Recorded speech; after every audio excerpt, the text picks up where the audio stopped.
இயேசு கிறிஸ்து நல்லவர். கர்த்தருடைய பரிசுத்த நாமம் மகிமைப்படுவதாக. யோவேல் தீர்க்கதரிசன புத்தகம் 2வது அதிகாரம் 21வது வசனத்தை வாசிக்கலாம். யோவேல் தீர்க்கதரிசன புத்தகம் 2வது அதிகாரம் 21வது வசனம். தேசமே பயப்படாதே, மகிழ்ந்து களிகூரு, கர்த்தர் பெரிய காரியங்களை செய்வார். கர்த்தருடைய பரிசுத்த நாமம் மகிமைப்படுவதாக. தேசமே பயப்படாதே, மகிழ்ந்து கலிகூறு, கர்த்தர் பெரிய காரியங்களை செய்வார். எத்தனை பேர் விசுவாசிக்கிறீங்க? ஹல்லேலூயா. உங்கள் வாழ்க்கையில் நீங்கள் பெரிய காரியங்களை நீங்கள் பார்க்க போகிறீங்க. உங்கள் வாழ்க்கையில் கர்த்தர் பெரிய காரியங்களை செய்ய போகிறார். இந்த பெரிய காரியம், கர்த்தர் உங்கள் வாழ்க்கையில் ஒரு காரியத்தை செய்ய போகிறாரு அப்படின்னா அது சாதாரண விஷயம். அது நார்மலாக உங்களுடைய கற்பனைக்கு உட்பட்டது. உங்களுடைய கற்பனைக்கு உட்பட்டது தான். நான் உனக்கு ஒரு காரியத்தை செய்ய போகிறேன், நான் உனக்கு ஒரு காரியத்தை செய்ய போகிறேன் என்பது உங்கள் கற்பனைக்கு உட்பட்டது. ஆனால் கர்த்தர் பெரிய காரியங்களை செய்ய போகிறார் என்பது உங்கள் கற்பனைக்கு அப்பாற்பட்டது, உங்களுடைய கற்பனைக்கு எட்டாதது. கொஞ்சம் வால்யூம் கம்மி பண்ணு, இந்த ஸ்டீரியோ கொஞ்சம் கம்மி பண்ணிங்க. பிரைஸ் காட், ஹல்லேலூயா. ஓகே, கவனிங்க, நல்லா கவனிங்க. கர்த்தர் சொல்கிறாரு, கர்த்தர் உனக்கு பெரிய காரியங்களை செய்வேன் என்றால் அதுதான் யோபுவின் புத்தகம் 9ஆம் அதிகாரம் 10ஆம் வசனத்தை வாசிக்க பார்க்கலாம். யோபு 9:10.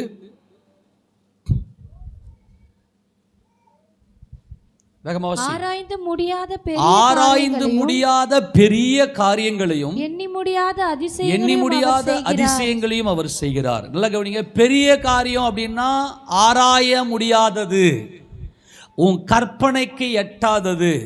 நீங்க விசுவாசிங்க, இயேசு கிறிஸ்துவினுடைய சமூகத்துக்கு வந்திருக்கிற இயேசு ராஜாவை இயேசு ராஜாவின் மேல் நம்பிக்கை வைத்து அவரை என் சொந்த இரட்சகர், அவர் என் ராஜா என்று நம்பிக்கை கொண்டு வந்திருக்கிற உங்கள் வாழ்க்கையில் கர்த்தர் செய்ய போகிற காரியம் எப்படின்னாக்கா ஆராய்ந்து முடியாத பெரிய காரியம். பெரிய காரியம் அப்படின்னா என்னன்னு தெரிஞ்சுங்க. தேசமே பயப்படாதே, நீ மகிழ்ந்து கலிகூறு. அவர் என்ன செய்வார்னா கர்த்தர் பெரிய காரியங்களை செய்வார். முதல்ல நீங்கள் புரிந்து கொள்ள வேண்டிய விஷயம் என்னன்னா, பெரிய காரியம் அப்படின்னா என்னன்னா ஆராய்ந்து முடியாதது. உன்னால் ஆராய்ச்சி பண்ணால் கூட உன் கற்பனைக்கே எட்டாதது. இப்போ சில பேர் சொல்லுவாங்க, ஏய் பயங்கரமான லக்கிடா, எனக்கு திடீர்னு சிம்பிளாக சொல்ல போனால் லக்கின்றுவாங்க. அவங்களால கற்பனைக்கே எட்டாத, என் வாழ்க்கையில் இதெல்லாம் நடக்குமா அப்படின்னு சொல்லி கற்பனை கூட பண்ண முடியாதவர்கள் ஒரே வாரத்தில் என்ன சொன்ன பெரிய லக்கின்னுடுவாங்க. ஆனால் கர்த்தர் நமக்கு சொல்லுகிறார், நான் செய்கிறது பெரிய காரியம், அது உன்னால் ஆராய்ந்து கூட பார்க்க முடியாது என்று கர்த்தர் இங்கே சொல்லுகிறார். ஆக தேசமே நீ பயப்படாதே, நீ மகிழ்ந்து கலிகூறு, கர்த்தர் பெரிய காரியங்களை செய்வார். முதல்ல இந்த பெரிய காரியங்கள் எப்பொழுது நமக்கு கர்த்தர் செய்வார் என்றால், அவர் எவ்வளவு பெரியவர் என்பதை நாம் ஆராய்ந்து பார்க்கும்போது, நமது கர்த்தர் எவ்வளவு பெரியவராய் இருக்கிறார் என்று சொல்லி அவரை நாம் ஆராய்ந்து பார்க்க அந்த பெரியவருடைய மகிமையை நம்ம பார்க்க நம்முடைய வாழ்க்கையில் நடக்கிற எல்லா காரியங்களுமே எப்படி தான் இருக்குன்னா பெரிய காரியமாக தான் இருக்கும். நம்ம சொல்கிறது என்னென்னா, உனக்கு ஏதோ ஒரு காரியத்தை வாய்க்க பண்ணுவேன், நீ நினைத்திருக்கிற காரியத்தை வாய்க்க பண்ணுவேன் என்பது ஒரு சாதாரண ஒரு ஸ்டேஜ். அது கர்த்தர்கிட்ட நம்ம நெருங்கும் போது தேவன் நம்ம கொடுக்கிற ஒரு அனுபவம். ஓகே, நீ நினைத்திருக்கிற காரியங்களை நான் செய்வேன். ஆனால் பெரிய காரியம் என்பது உன் கற்பனைக்கே எட்டாது. நம்மை குறித்த தேவனுடைய திட்டம் இது. முதல்ல தேவ திட்டத்துக்குள்ள வந்துருங்க. தேவன் நம்மை குறித்த ஒரு திட்டத்துக்குள்ள அவர் என்ன நோக்கத்துக்காக நம்மை அழைத்திருக்கிறார் என்றால், முதல்ல இந்த திட்டத்தை விசுவாசிங்க. அவர் என்ன சொல்றாருன்னா, நான் பெரிய காரியத்தை செய்வேன். அந்த பெரிய காரியம் என்பது நீ நினைத்து பார்க்க முடியாத, நீ ஆராய்ந்து பார்க்க முடியாத பெரிய காரியம். அப்போது என்ன இந்த பெரிய காரியம்? எப்பொழுது இந்த பெரிய காரியம் நம்ம நடக்கும் அப்படின்னா, கர்த்தர் யார், அவர் எவ்வளவு பெரியவர். 111வது சங்கீதம் 2ஆம் வசனத்தில் வாசிங்க பார்க்கலாம். 111வது சங்கீதம் 2வது வசனம். கர்த்தரின் செய்கைகள் பெரியவைகளும், கர்த்தரின் செய்கைகள் எப்படிப்பட்டதா? பெரியவைகளாம். அவர் செய்கிற ஒவ்வொரு காரியமும் எப்படிப்பட்டதுன்னா பெரிய காரியத்தை தான் அவர் செய்வார். அவைகளில் பிரியப்படுகிற எல்லாராலும் ஆராயப்படுகிறவைகள். அவைகளில் பிரியப்படுகிற எல்லாராலும் ஆராயப்படுகிறவைகள். முதல்ல கவனிங்க, அவருடைய செய்கைகள் எல்லாம் எவ்வளவு பெரியது என்பதை யாரெல்லாம் உட்கார்ந்து ஆராய்ந்து பார்க்குறாங்களோ அவங்க வாழ்க்கையில் கர்த்தர் செய்கிற காரியங்கள்லாம் பெரியவைகளாகத்தான் இருக்கும். ஆண்டவரே, என்னுடைய கையில் இருக்கிற முதலீடு இவ்வளவுதான், என்னால் இவ்வளவுதான் பலன் கொள்ள முடியும், இந்த பலத்தை வச்சு தான் நான் எப்படியாகிலும் ஓடி இந்த காரியத்தை நான் செய்ய முடியும் அப்படின்லாம் நீங்கள் நினச்சி ஓடலாம். ஆனால் தேவன் நம்மை குறித்த ஒரு திட்டம், அவருடைய அழைப்பில், அவருடைய திட்டத்தில் அவர் நம்மை வைத்திருக்கிறார். கர்த்தருடைய பரிசுத்த நாம மகிமைப்படுவதாக. அவர் என்ன செய்கிறார், அவருடைய செய்கைகள் எல்லாம் பெருசு தான். அவருடைய கர்த்தருடைய செய்கைகள் எல்லாம் பெரியவைகள். அவைகளை யாரெல்லாம் ஆராய்ந்து பார்க்குறாங்களோ அந்த அந்த அந்த காரியத்தை உட்காந்து ஆராயணும். ஃபஸ்ட்டு புரிந்து கொள்ளுங்க, இந்த ஆராய்ச்சியை சிந்தனையில் வைத்து கொள்ளுங்க. வேத வாக்கியங்களை ஆராய்ந்து பாருங்கள், அவைகளால் உங்களுக்கு நித்திய ஜீவன் உண்டு என்று எண்ணுகிறீர்கள், என்னை குறித்து சாட்சி கொடுக்கிறவைகள் அவைகளே. ஆக வேதத்தில் சொல்லப்பட்டிருக்கிற ஒவ்வொரு எழுத்தும், ஒரு எழுத்தின் உறுப்பும் இயேசு ராஜாவுடைய பெரிய காரியங்களை, பெரியவரை பற்றியே சொல்லி கொண்டிருக்கின்றன. இப்போ நீங்கள்லாம் தேவ சமூகத்தில் வந்து இந்த பெரியவரை ஆராய்ந்து பார்க்கிறீர்கள். ஒவ்வொரு முறையும் தேவ சமூகத்துக்கு வரும்போதெல்லாம் கர்த்தருடைய இந்த பெரிய செய்கைகள் எப்படிப்பட்டது என்பதை குறித்து நாம் ஆச்சரியப்படுகிறோம். அவருடைய செய்கைகள் எல்லாம் அவர் எப்படியெல்லாம் செய்கிறார், எப்படிப்பட்ட காரியத்தெல்லாம் அவர் செய்கிறார் என்பதை குறித்து நம்ம ஆச்சரியப்படுகிறோம் இல்லையா? அந்த பெரியவர் யார் என்பதை முதல்ல தெரிந்து கொள்ளுங்க. அந்த பெரியவர் தான் வேத வாக்கியங்களை ஆராய்ந்து பாருங்கள், அவைகளால் உங்களுக்கு நித்திய ஜீவன் உண்டு என்று நீங்கள் எண்ணுகிறீர்கள். நீங்கள் நினைக்கிறீங்க, அது உண்மைதான், அது சத்தியம்தான். என்னை குறித்து சாட்சி கொடுக்கிறவைகள் அவைகளே. நீங்கள் வேதத்தை வாசிக்கும் போது, ஆராய்ந்து பார்க்கும் போது, இந்த வேதத்தை ஆராயும் போது ஒரு காரியம் உங்களுக்கு புரியும், இயேசு கிறிஸ்து எவ்வளவு பெரியவர். அல்லேலூயா! இயேசு கிறிஸ்து எவ்வளவு பெரியவர் என்றுதான் உங்களுக்கு ஒரு பிம்பம் உங்க மன கண்ணில், உங்க மனதில், உங்க நினைவில் அந்த ஒரு மகிமை வெளிப்படும். வாசிங்க 1 யோவான் 4ஆம் அதிகாரம் 4ஆம் வசனத்தை வாசிக்கும் போது, 1 யோவான் 4:4 வாசிங்க. பிள்ளைகளே, நீங்கள் தேவனால் உண்டாயிருந்தும் அவர்களை ஜெயித்தீர்கள், ஏனெனில் உலகத்தில் இருக்கிறவனிலும் உங்களில் இருக்கிறவர் பெரியவர். கரங்களை உயர்த்தி சொல்லுங்க பார்க்கலாம். இந்த பெரியவரை ஆராய்ந்து பார்க்கிற தேவஜனமே, பெரியவர் ஆகிய இயேசு கிறிஸ்துவை அறிந்திருக்கிற தேவஜனமே, அந்த பெரியவருடைய மகிமையான வல்லமையான செய்கைகளை நீங்கள் உட்கார்ந்து உற்று நோக்கி கூர்ந்து அவரை ஆராய்ந்து பார்க்க நீங்கள் ஒவ்வொரு முறையும் தேவ சமூகத்துக்கு வந்து ஒரு செய்தியை நீங்கள் கேட்குறீங்க. கர்த்தருடைய செய்கைகள், அவருடைய யதார்த்தமான, அவருடைய வல்லமையான செய்கைகள் எப்படிப்பட்டவைகள் என்று நீங்கள் பார்க்குறீங்க. அப்படி ஒவ்வொரு நாளும் கர்த்தருடைய பராக்கிரமமான பெரிய காரியங்களை உங்கள் சிந்தனையில் நீங்கள் சுமந்து கொண்டு போகிறீங்க, உங்கள் மனதில் நீங்கள் சுமந்து கொண்டு போகிறீங்க. இது சாதாரணமாக திரும்பாது. உங்கள் வாழ்க்கையில் கண்டிப்பாக கர்த்தர் பெரிய காரியங்களை செய்ய வைப்பார். நல்லா கவனிங்க. போன வாரத்தில் ஒரு நியூஸ் ஒன்று நான் வாசித்தேன், ஒரு செய்தியை ஒன்று நான் வாசித்தேன். அது பயங்கர ஆச்சரியமாக இருந்தது. ஒரு தாயின் கருவறையில் முதல்ல உருவாகிற உறுப்பு எது சொல்லுங்க? இதயம். இதயம்தான் தாயின் கருவறையில் ஃபஸ்ட்டு உருவாகிற உறுப்பு.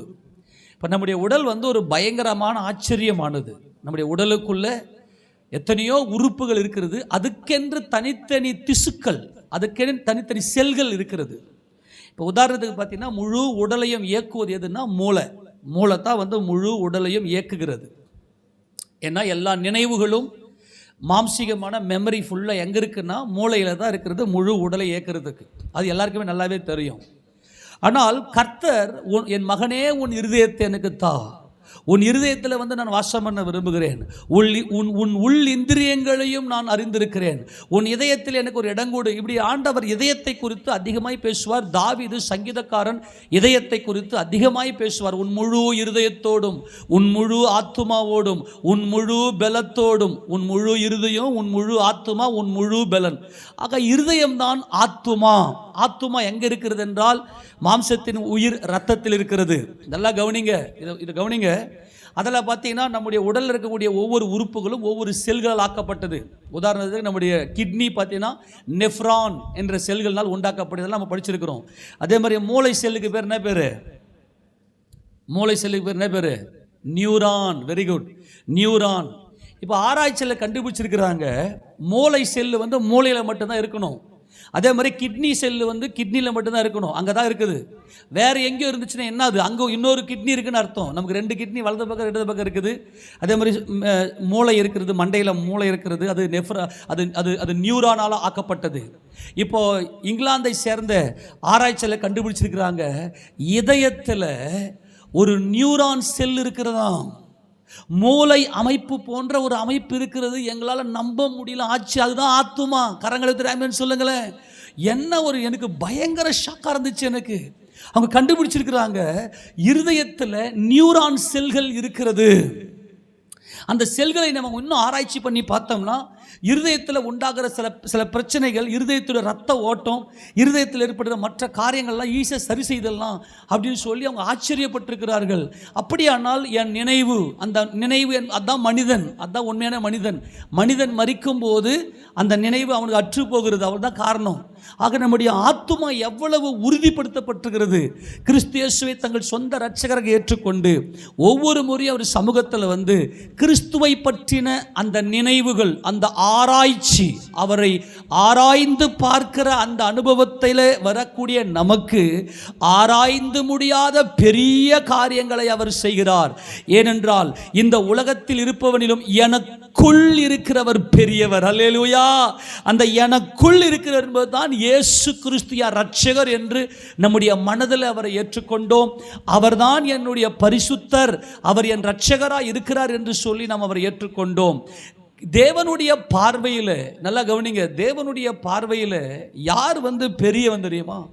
தேவனுடைய பார்வையில் கர்த்தர் யாரை வந்து மிக உயர்வாய், மிக விலையேற பெற்றவனாக கர்த்தர் பார்க்கிறார் என்று சொன்னால், ஒரு மனந்திரும்பின ஒரு பாவி, மனந்திரும்புவான் பார்த்தீங்களா? மனந்திரும்பின ஒரு பாவி இருக்கிறானே, இயேசு கிறிஸ்து இரட்சகராக இருக்கிறார், நான் பாவியா இருக்கிறேன் என்று சொல்லி அந்த பெரியவரை நோக்கி பார்த்து தன்னுடைய இருதயத்தில் அவர் இரட்சகராக ஏற்றுக்கொண்டானே, அவன்தான் தேவனுடைய பார்வையில் மிக விலையேற பெற்றவன். கரங்களுக்கு சொல்லாமா? சபையில் இருக்கக்கூடிய நாம் எல்லாம் பெரியவர்கள். ஏனென்றால் பெரியவரை என் இரட்சகராக ஏற்றுக்கொண்டிருக்கிறோம். ஏனென்றால் கர்த்தர் நம்முடைய பாவங்களை பார்ப்பது இல்லை. அவர் யாக்கோபிலே அக்கிரமத்தையும் இஸ்ரவேலிலே குற்றங்களையும் பார்ப்பது இல்லை. எத்தனை பேர் சந்தோஷமா இருக்கிறது? நம்முடைய பாவங்களையும் நம்முடைய குற்றங்களையும் அவர் மன்னிக்கிறார். நீ எவ்வளவு பெரிய பாவம் செய்திருந்தாலும் உங்க இருதயத்தில், அதான் சொல்றேன், உங்க மூளை அறிவில் அல்ல, உங்க இருதயத்தில் பெரியவரே, பெரியவரே, சியோனிலே வாசமா இருக்கிறவரே, அவர் சியோனிலே வாசமா இருக்கிறார். அந்த பெரியவர் 99ஆம் சங்கீதத்தை வாசிக்க பார்க்கலாம். அதில் 99ஆம் சங்கீதத்தில் 2ஆம் வசனமா வாசிப்பால், அதில் அவர் சியோனிலே வாசமா இருக்கிற பெரியவர். கர்த்தர் சியோனில் பெரியவர், கர்த்தர் சியோனில் பெரியவர். அவருடைய நாம மகிமைப்படுதாக. அவர் எல்லா ஜனங்கள் மேலும் உயர்ந்தவர். அவர் சியோனிலே பெரியவர். அவர் மரித்து அடக்கம் பண்ணப்பட்டு 3வது நாளிலே உயிரோடு எழுந்து அவர் சியோனிலே பெரியவராக இருக்கிறார். சகல அதிகாரமும் அவருக்கு கொடுக்கப்பட்டிருக்கிறது. அவரை நோக்கி பார்க்கிற, அவரை ஆராய்ந்து பார்க்கிற எல்லாருடைய வாழ்க்கையிலும் கர்த்தர் ஆராய்ந்து முடியாத பெரிய காரியங்களை அவர் செய்கிறார்.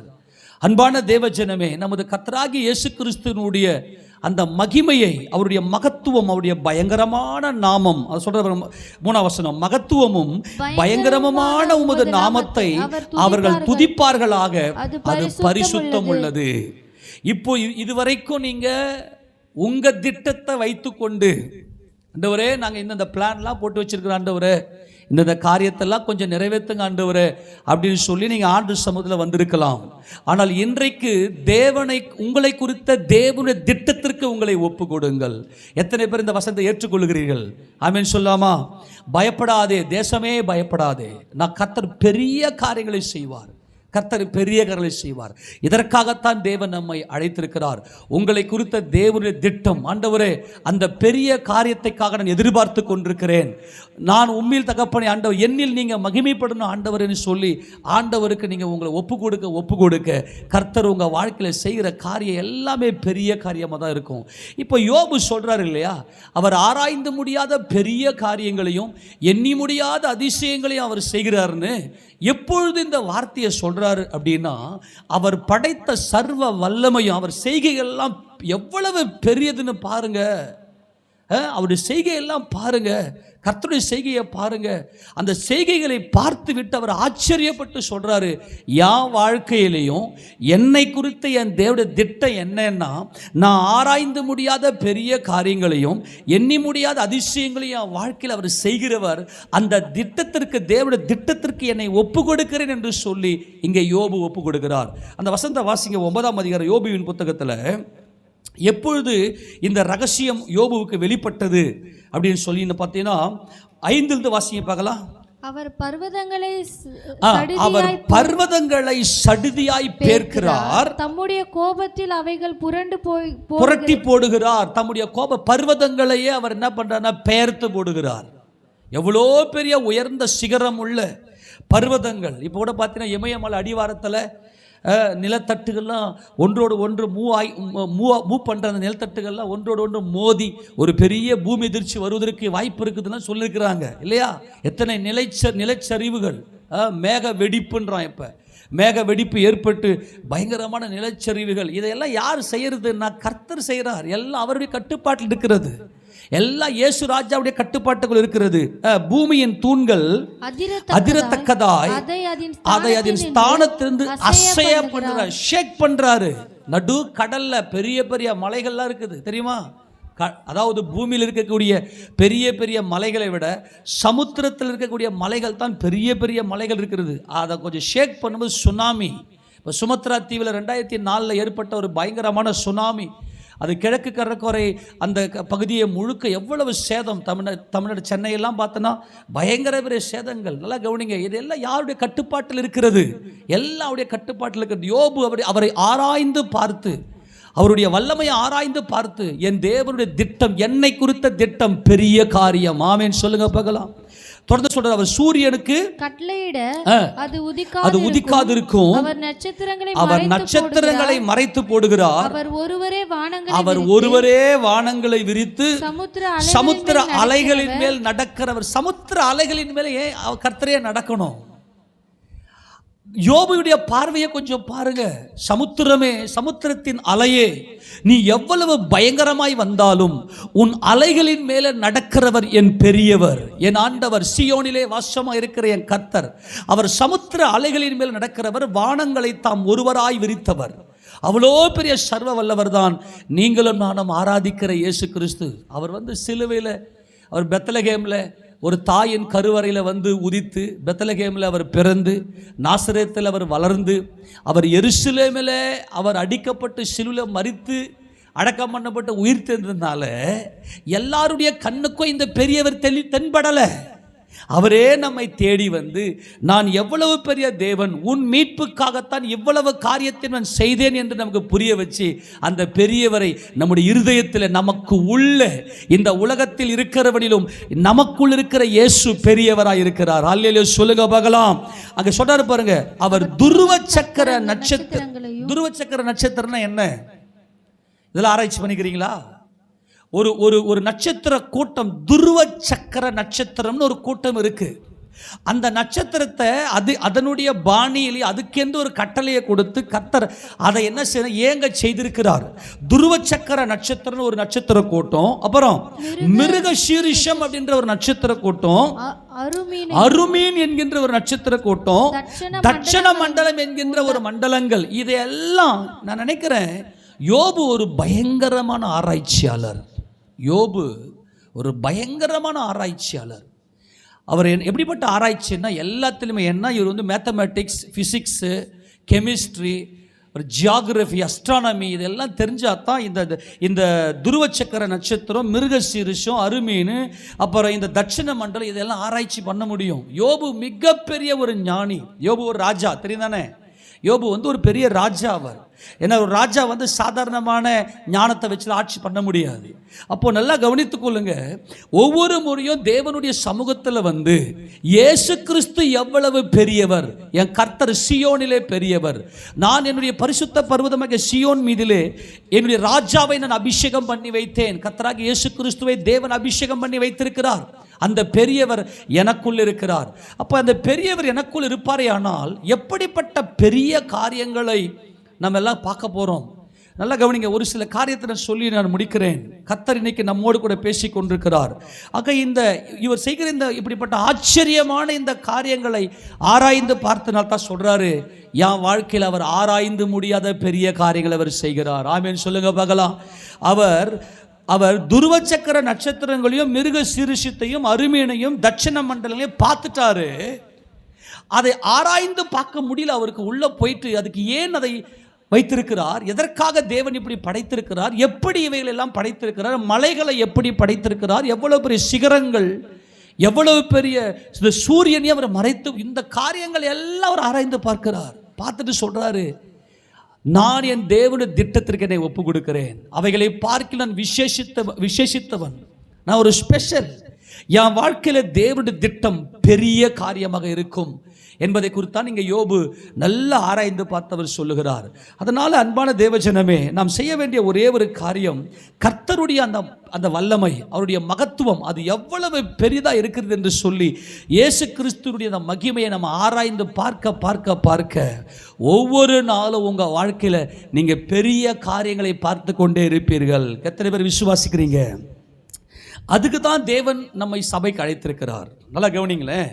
இன்னைக்கு எத்தனையோ பேர் இருக்கிறாங்க, ரட்சிக்கப்பட்டு வரேன்னு சொல்லிட்டு வராங்க. கர்த்தர் அவருடைய வாழ்க்கையில் அற்புதங்களை செய்கிறார், அதிசயங்களை செய்கிறார். இதெல்லாம் பார்க்குறாங்க. பார்த்தா அவங்க என்ன செய்கிறாங்கன்னா, வந்தவங்க என்ன செய்கிறாங்கன்னா, வந்த வேகத்தில் எஸ்கேப், வந்த வேகத்தில் போயிடுறாங்க. அதுக்கு என்ன காரணம், ஏன் அவங்க போயிடுறாங்க அப்படின்னா, நல்லா கவனிங்க, தேவனுடைய திட்டம் அவர்களுக்கு வெளிப்படலை. ஆனால் நீங்கள் தேவ சமூகத்துக்கு வந்து கர்த்தருடைய வார்த்தையை கூர்ந்து கவனித்து உங்கள் இருதயத்தில், உங்கள் ஆத்துமாவில் பதிய வைக்கிறீங்களே, நல்லா மறுபடியும் சொல்கிறேன், உங்கள் இருதயத்தில் பதிய வைக்கிறீங்களே, உங்கள் மேலே தேவனுடைய திட்டம் எவ்வளவு பெரிது என்பதை நீங்கள் விளங்க செய்கிறீர்கள். நீங்கள் வந்து தேவனுடைய வார்த்தையை கேட்டு கிறிஸ்து இயேசுவினுடைய மகிமையோடைய மகத்துவத்தையும் உங்களுடைய மனக்கண்ணில் நீங்கள் தீர்மானிக்கிறீங்களே, இது ஒரே ஒரு நாள் கூட அது வீணாக போகாது. அதற்கேற்ற பிரதிபலனை உங்கள் வாழ்நாளிலேயே இந்த பெரிய காரியத்தை நீங்கள் பார்ப்பீர்கள். நீங்கள் இன்னிலிருந்தே செக் பண்ணிக்கலாம். ஆண்டவரே, ஒவ்வொரு நாளும் உங்கள் சமூகத்தில் வந்து உங்களுடைய மகத்துவத்தை, நீர் எவ்வளவு பெரியவர் என்பதை நான் ஆராய்ந்திருக்கிறேன் ஆண்டவரே. இந்த ஆராய்ச்சி தான் தேவனுடைய ஜனங்களினுடைய உயிர் மூச்சு. இந்த ஆராய்ச்சி தான் தேவனுடைய ஜனங்களின் உயிர் மூச்சு. அவர் தம்மை தடவியாகிலும் கண்டுபிடிக்க வேண்டும் என்று சொல்லி தேவன் தம்மை மறைத்து கொண்டிருக்கிறார். அவ்வளவு பெரியதான காரியங்களை அவர் செய்கிறார். ஆக என்ன செய்யணும்னாக்கா, இரவும் பகலும் கர்த்தருடைய வேதத்தில் தியானம். தாவீது சொல்றார், என் ஆவி ஆராய்ச்சி செய்தது. இப்படிப்பட்டதான இந்த ஆராய்ச்சிக்குள்ளே நாம் போகும்போது அவர் செய்கிற இந்த காரியங்கள்லாம் அவ்வளவு மகத்தான காரியங்களாக நமக்கு தேவன் வெளிப்படுத்துகிறார். நீங்கள் 96வது சங்கீதத்தில் அங்கே 3வது வசனத்தை வாசிங்க பார்க்கலாம். சரி, 4வது வசனத்தை வாசிங்க. கர்த்தர் பெரியவரும் மிகவும் ஸ்தோத்தரிக்கப்படத்தக்கவரும். மிகவும் இந்த பெரியவர் அப்படின்ற வெளிச்சம் உங்களுக்குள்ள வந்துருச்சு அப்படின்னாவே துதி பிறந்துடும். உங்க இருதயத்துக்குள்ள பாடல் பிறக்கும். கர்த்தருடைய பரிசுத்த நாமத்தை நீங்க என்ன செய்வீங்க, துதிக்க ஆரம்பிச்சிருவீங்க. கர்த்தர் எவ்வளவு பெரியவர், அந்த பெரியவர் என்கின்ற பார்வை வந்துருச்சுனாவே அவர் மிகவும் ஸ்தோத்தரிக்கப்படத்தக்கவருமா இருக்கிறார். எல்லா தேவர்களிலும் சொல்லுங்க, எல்லா தேவர்களிலும் பயப்படத்தக்கவர் அவரே. அவர் ஒருவரே பயப்படத்தக்கவர். நமது கர்த்தர் ஒருவரே பயப்படத்தக்கவர். கர்த்தர் பெரியவர் என்கின்ற அந்த பார்வை உங்க ஆத்துமாவில், உங்க நினைவில், நான் மறுபடியும் சொல்றேன், இருதயத்தில் ஏன்பா நியூரான் வைக்கணும்? எவ்வளவு ஆச்சரியமா இருக்கிறது. ஆனால் முதல்ல உருவாக்குறதே ஆண்டவர் நம்முடைய ஆத்துமாவை தான், இருதயத்தை தான் முதல்ல உருவாக்குறார். இன்னும் ஆராய்ச்சி ரொம்ப தீவிரமாக போகுது. ஒருவேளை அதுக்குள்ளே இருந்து ஏதாச்சும் கண்டுபிடிச்சிட்டாங்கன்னா, சாவாமல் இருந்ததுன்னா கண்டுபிடிப்பானுங்களா? அப்படிலாம் ஒன்றும் மனிதனால் சாவாமையெல்லாம் ஒன்றுமே பண்ண முடியாது. மனிதன் சாவான். ஏன்னா அன்றியும் ஒரே தரம் மரிப்பதும் பின்பு நியாய தீர்ப்படைவதும் மனுஷனுக்கு நியமிக்கப்பட்டிருக்கிறது. ஆனால் ஒரு காரியத்தை நான் உங்களுக்கு சொல்லுகிறேன், எப்பொழுது மனிதனுக்குள்ள இந்த சாவாமை வெளிப்படும், எப்பொழுது மனிதனுக்குள்ள இந்த சாவாமை வெளிப்படும், தேசமே பயப்படாதே, மகிழ்ந்து கலிகூறு. என்னடா இந்த உலகத்தில் நம்ம வாழ்கிறோம், எதுக்கோ ஆசைப்பட்டு ஓடுறோம், ஏதோ நம்ம அடையிறோம், ஆனால் இதெல்லாம் நம்ம அனுபவிச்சு நம்முடைய ஆத்மாவில் திருப்தி இல்லாமல் செத்து போயிடுறோமே. இதெல்லாம் எனக்கு மகிழ்ச்சின்னு நினச்சி நம்ம ஓடுறோம். ஆனால் ஒரு நேரம் நம்ம வந்து இந்த உலகத்தை விட்டு செத்து போயிடுவோமே, அன்னைக்கு எதுக்குடா இந்த வாழ்க்கை நம்ம வாரோம்? அப்படியானா நிலையான சந்தோஷம் எது? நல்லா கவனிங்க. தேசமே பயப்படாதே, மகிழ்ந்து கலிகூறு என்பதுதான் நித்திய ஜீவன். முதல்ல ஆண்டவர் நமக்கு என்ன சொல்றாருன்னா, நமக்கு நித்திய ஜீவனை கொடுக்கிறார். மனுஷன் விருதாவாகவே சஞ்சலப்படுகிறான். அவன் படுற சஞ்சலம் எல்லாம் வீணானது. கொஞ்சம் யோசித்து பாருங்க பார்க்கலாம். எனக்கு நான் இப்போ வந்து ஒருத்தருக்கு திருமணம் ஆகுது. திருமணமாகி குழந்தை பிறகுது. அவர் உடனே அந்த பிள்ளை மேலே ஒரு பெரிய சுமையை சுமத்தி, நீ படித்து உடனே அந்த 3 வயசான உடனே எல்கேஜி எத்தனை சேர்த்து. எதுக்கு? எல்லாம் பிஸ்னஸ் மைண்டு, எல்லாம் பிஸ்னஸ். அந்த பையன் மேலே ஒரு பெரிய ஒரு ப்ராஃபிட் உள்ளே வச்சு, அந்த பையன் மேலே வச்சு நீ படி, அவன் மேலே வந்து ஒரு பல லட்சங்களை செலவு பண்ணி படிக்க வச்சு, அவனுக்கு ஒரு நல்ல வேலைக்கு அனுப்பி நிறைய பெரிய வீடு கட்டி, என்னத்தை வாரிம போகிற நீ? எதுவுமே உனக்கு சந்தோஷம் கிடையாது. முதல்ல கர்த்தர் சொல்கிற ஒரே ஒரு காரியம், தேசமே பயப்படாதே, மகிழ்ந்து கலிகூறு. ஃபஸ்ட்டு இந்த மகிழ்ந்து கலிகூறு என்பது, உன் கர்த்தர் எவ்வளவு பெரியவர் என்பதை பார். மரித்து அடக்கம் பண்ணப்பட்ட இயேசு கிறிஸ்து எனக்காக இருக்கிறார் என்று அந்த விசுவாசம் உனக்குள்ள வரும்போது உன் இருதயத்துக்குள்ள சந்தோஷம் குறையவே குறையாது. அந்த மகிழ்ந்து கலிகூறு என்பது தான் நித்திய ஜீவன். அதுதான் என் கர்த்தர் எவ்வளவு பெரியவர். அந்த பெரியவரை நீ நோக்கி பார்த்தா மட்டும்தான். கொஞ்சம் யோசிச்சு, இப்போ மிருகம் கூட சாப்பிடுதுங்க. மிருகம் கூட பார்த்தீங்கன்னா சந்தோஷமாக குதிக்கும். நான்லாம் அப்போ நிறைய மாடெல்லாம் மேய்ச்சிருக்கிறது தானே, மாடு ஆடெல்லாம் பார்த்துக்கிறது தானே. அந்த மிருகங்களும் பார்த்தா திடீர்னு அதுங்களுக்கு ஒரு சந்தோஷம் வந்து ரொம்ப திடீர்னு துள்ளி குதிக்கும், துள்ளி குதித்து ஓடும் ஓடிடும். நல்லா கவனிங்க, இதெல்லாம் பெரிய விஷயமே இல்லை. இன்றைக்கி மிருகங்கள் கூட இன்றைக்கி வாழ்கிறது. ஆனால் அந்த மிருகங்கள் என்ன பண்ணுறது இல்லைன்னா, மகிழ்ந்து கலிகூறுவது இல்லை. இந்த மகிழ்ந்து கலிகூறுவது என்பது ஆத்துமாவில், நம்முடைய மனதில் பெரியவர் எனக்கு இருக்கிறார், இந்த உலகத்தில் இருப்பவனிலும் எனக்குள் இருக்கிற என் இயேசு பெரியவர். எனக்கு பெரியவர் இருக்கும் போது என் சந்தோஷத்தை யார் எடுத்து போட முடியும்? இந்த சந்தோஷத்தை தான் மனுஷன் தொலைச்சிட்டான்.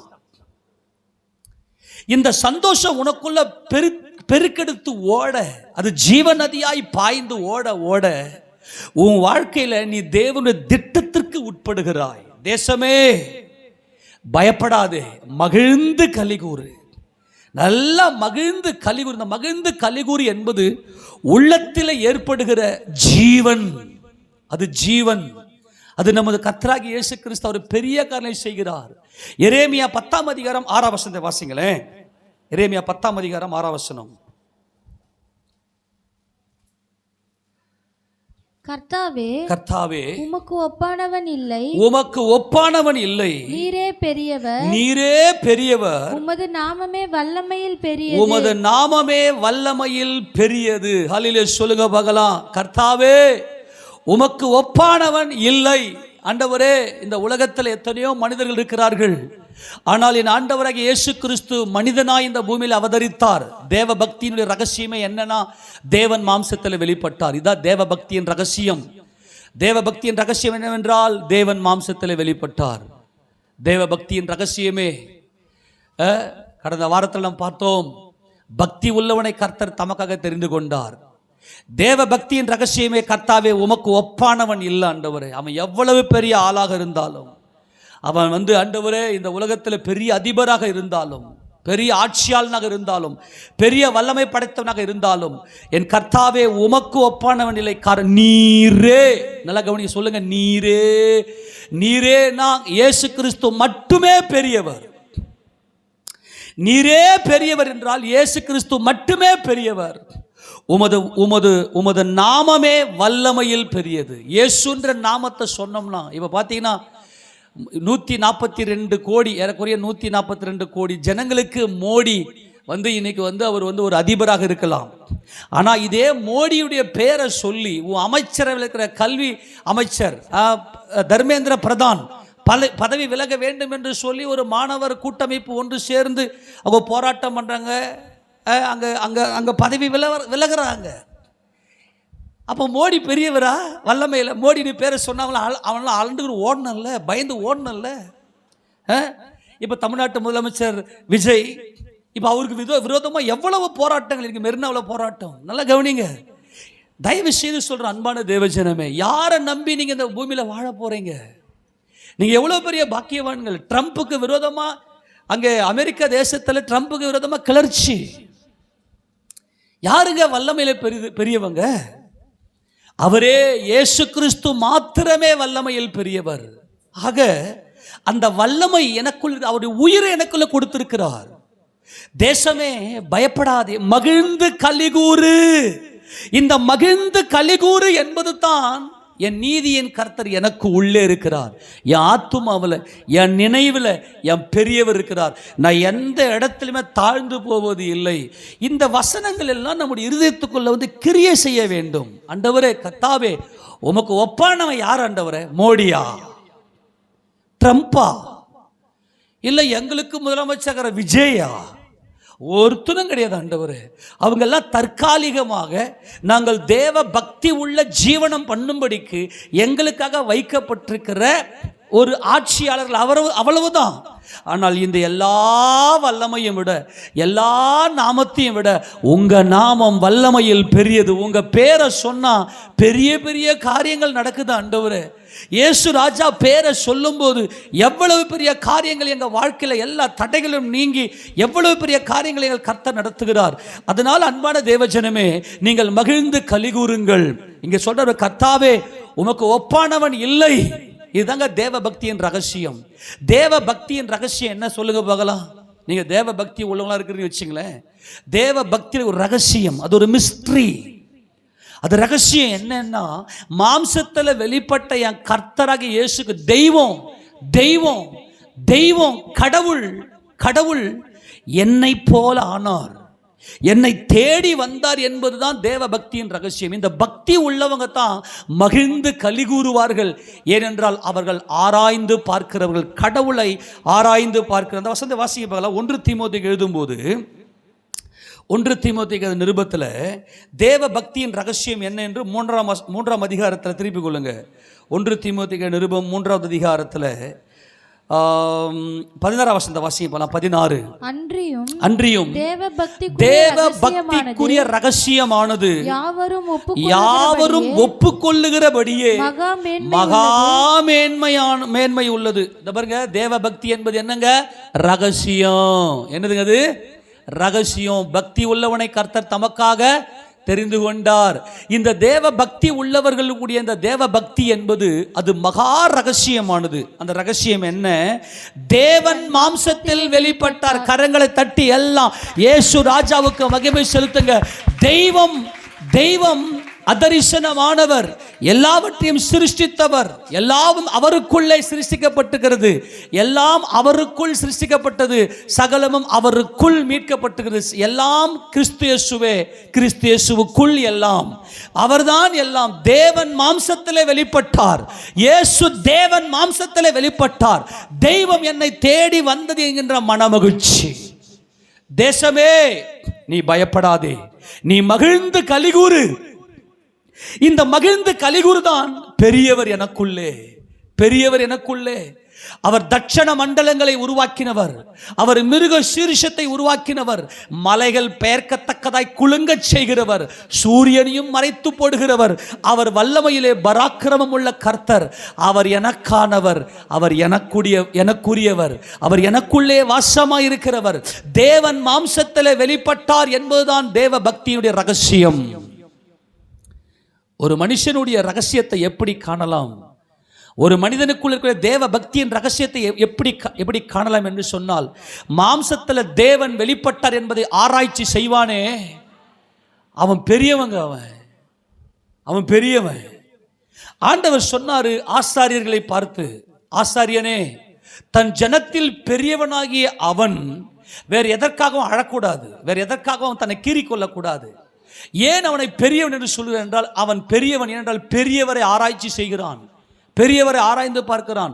அவன் இருதயத்துக்குள்ள மகிழ்ச்சியும் கலிகூறுதலும் என்றென்றைக்கும் குடிகொண்டிருக்கும். நான் இப்போ சொல்றேன், நீங்க மகிழ்ச்சியை தேடி எங்கெங்கே ஓடுறீங்க. ஒரு வாலிபனுக்கு ஒரு பெண் ஒரு மகிழ்ச்சி.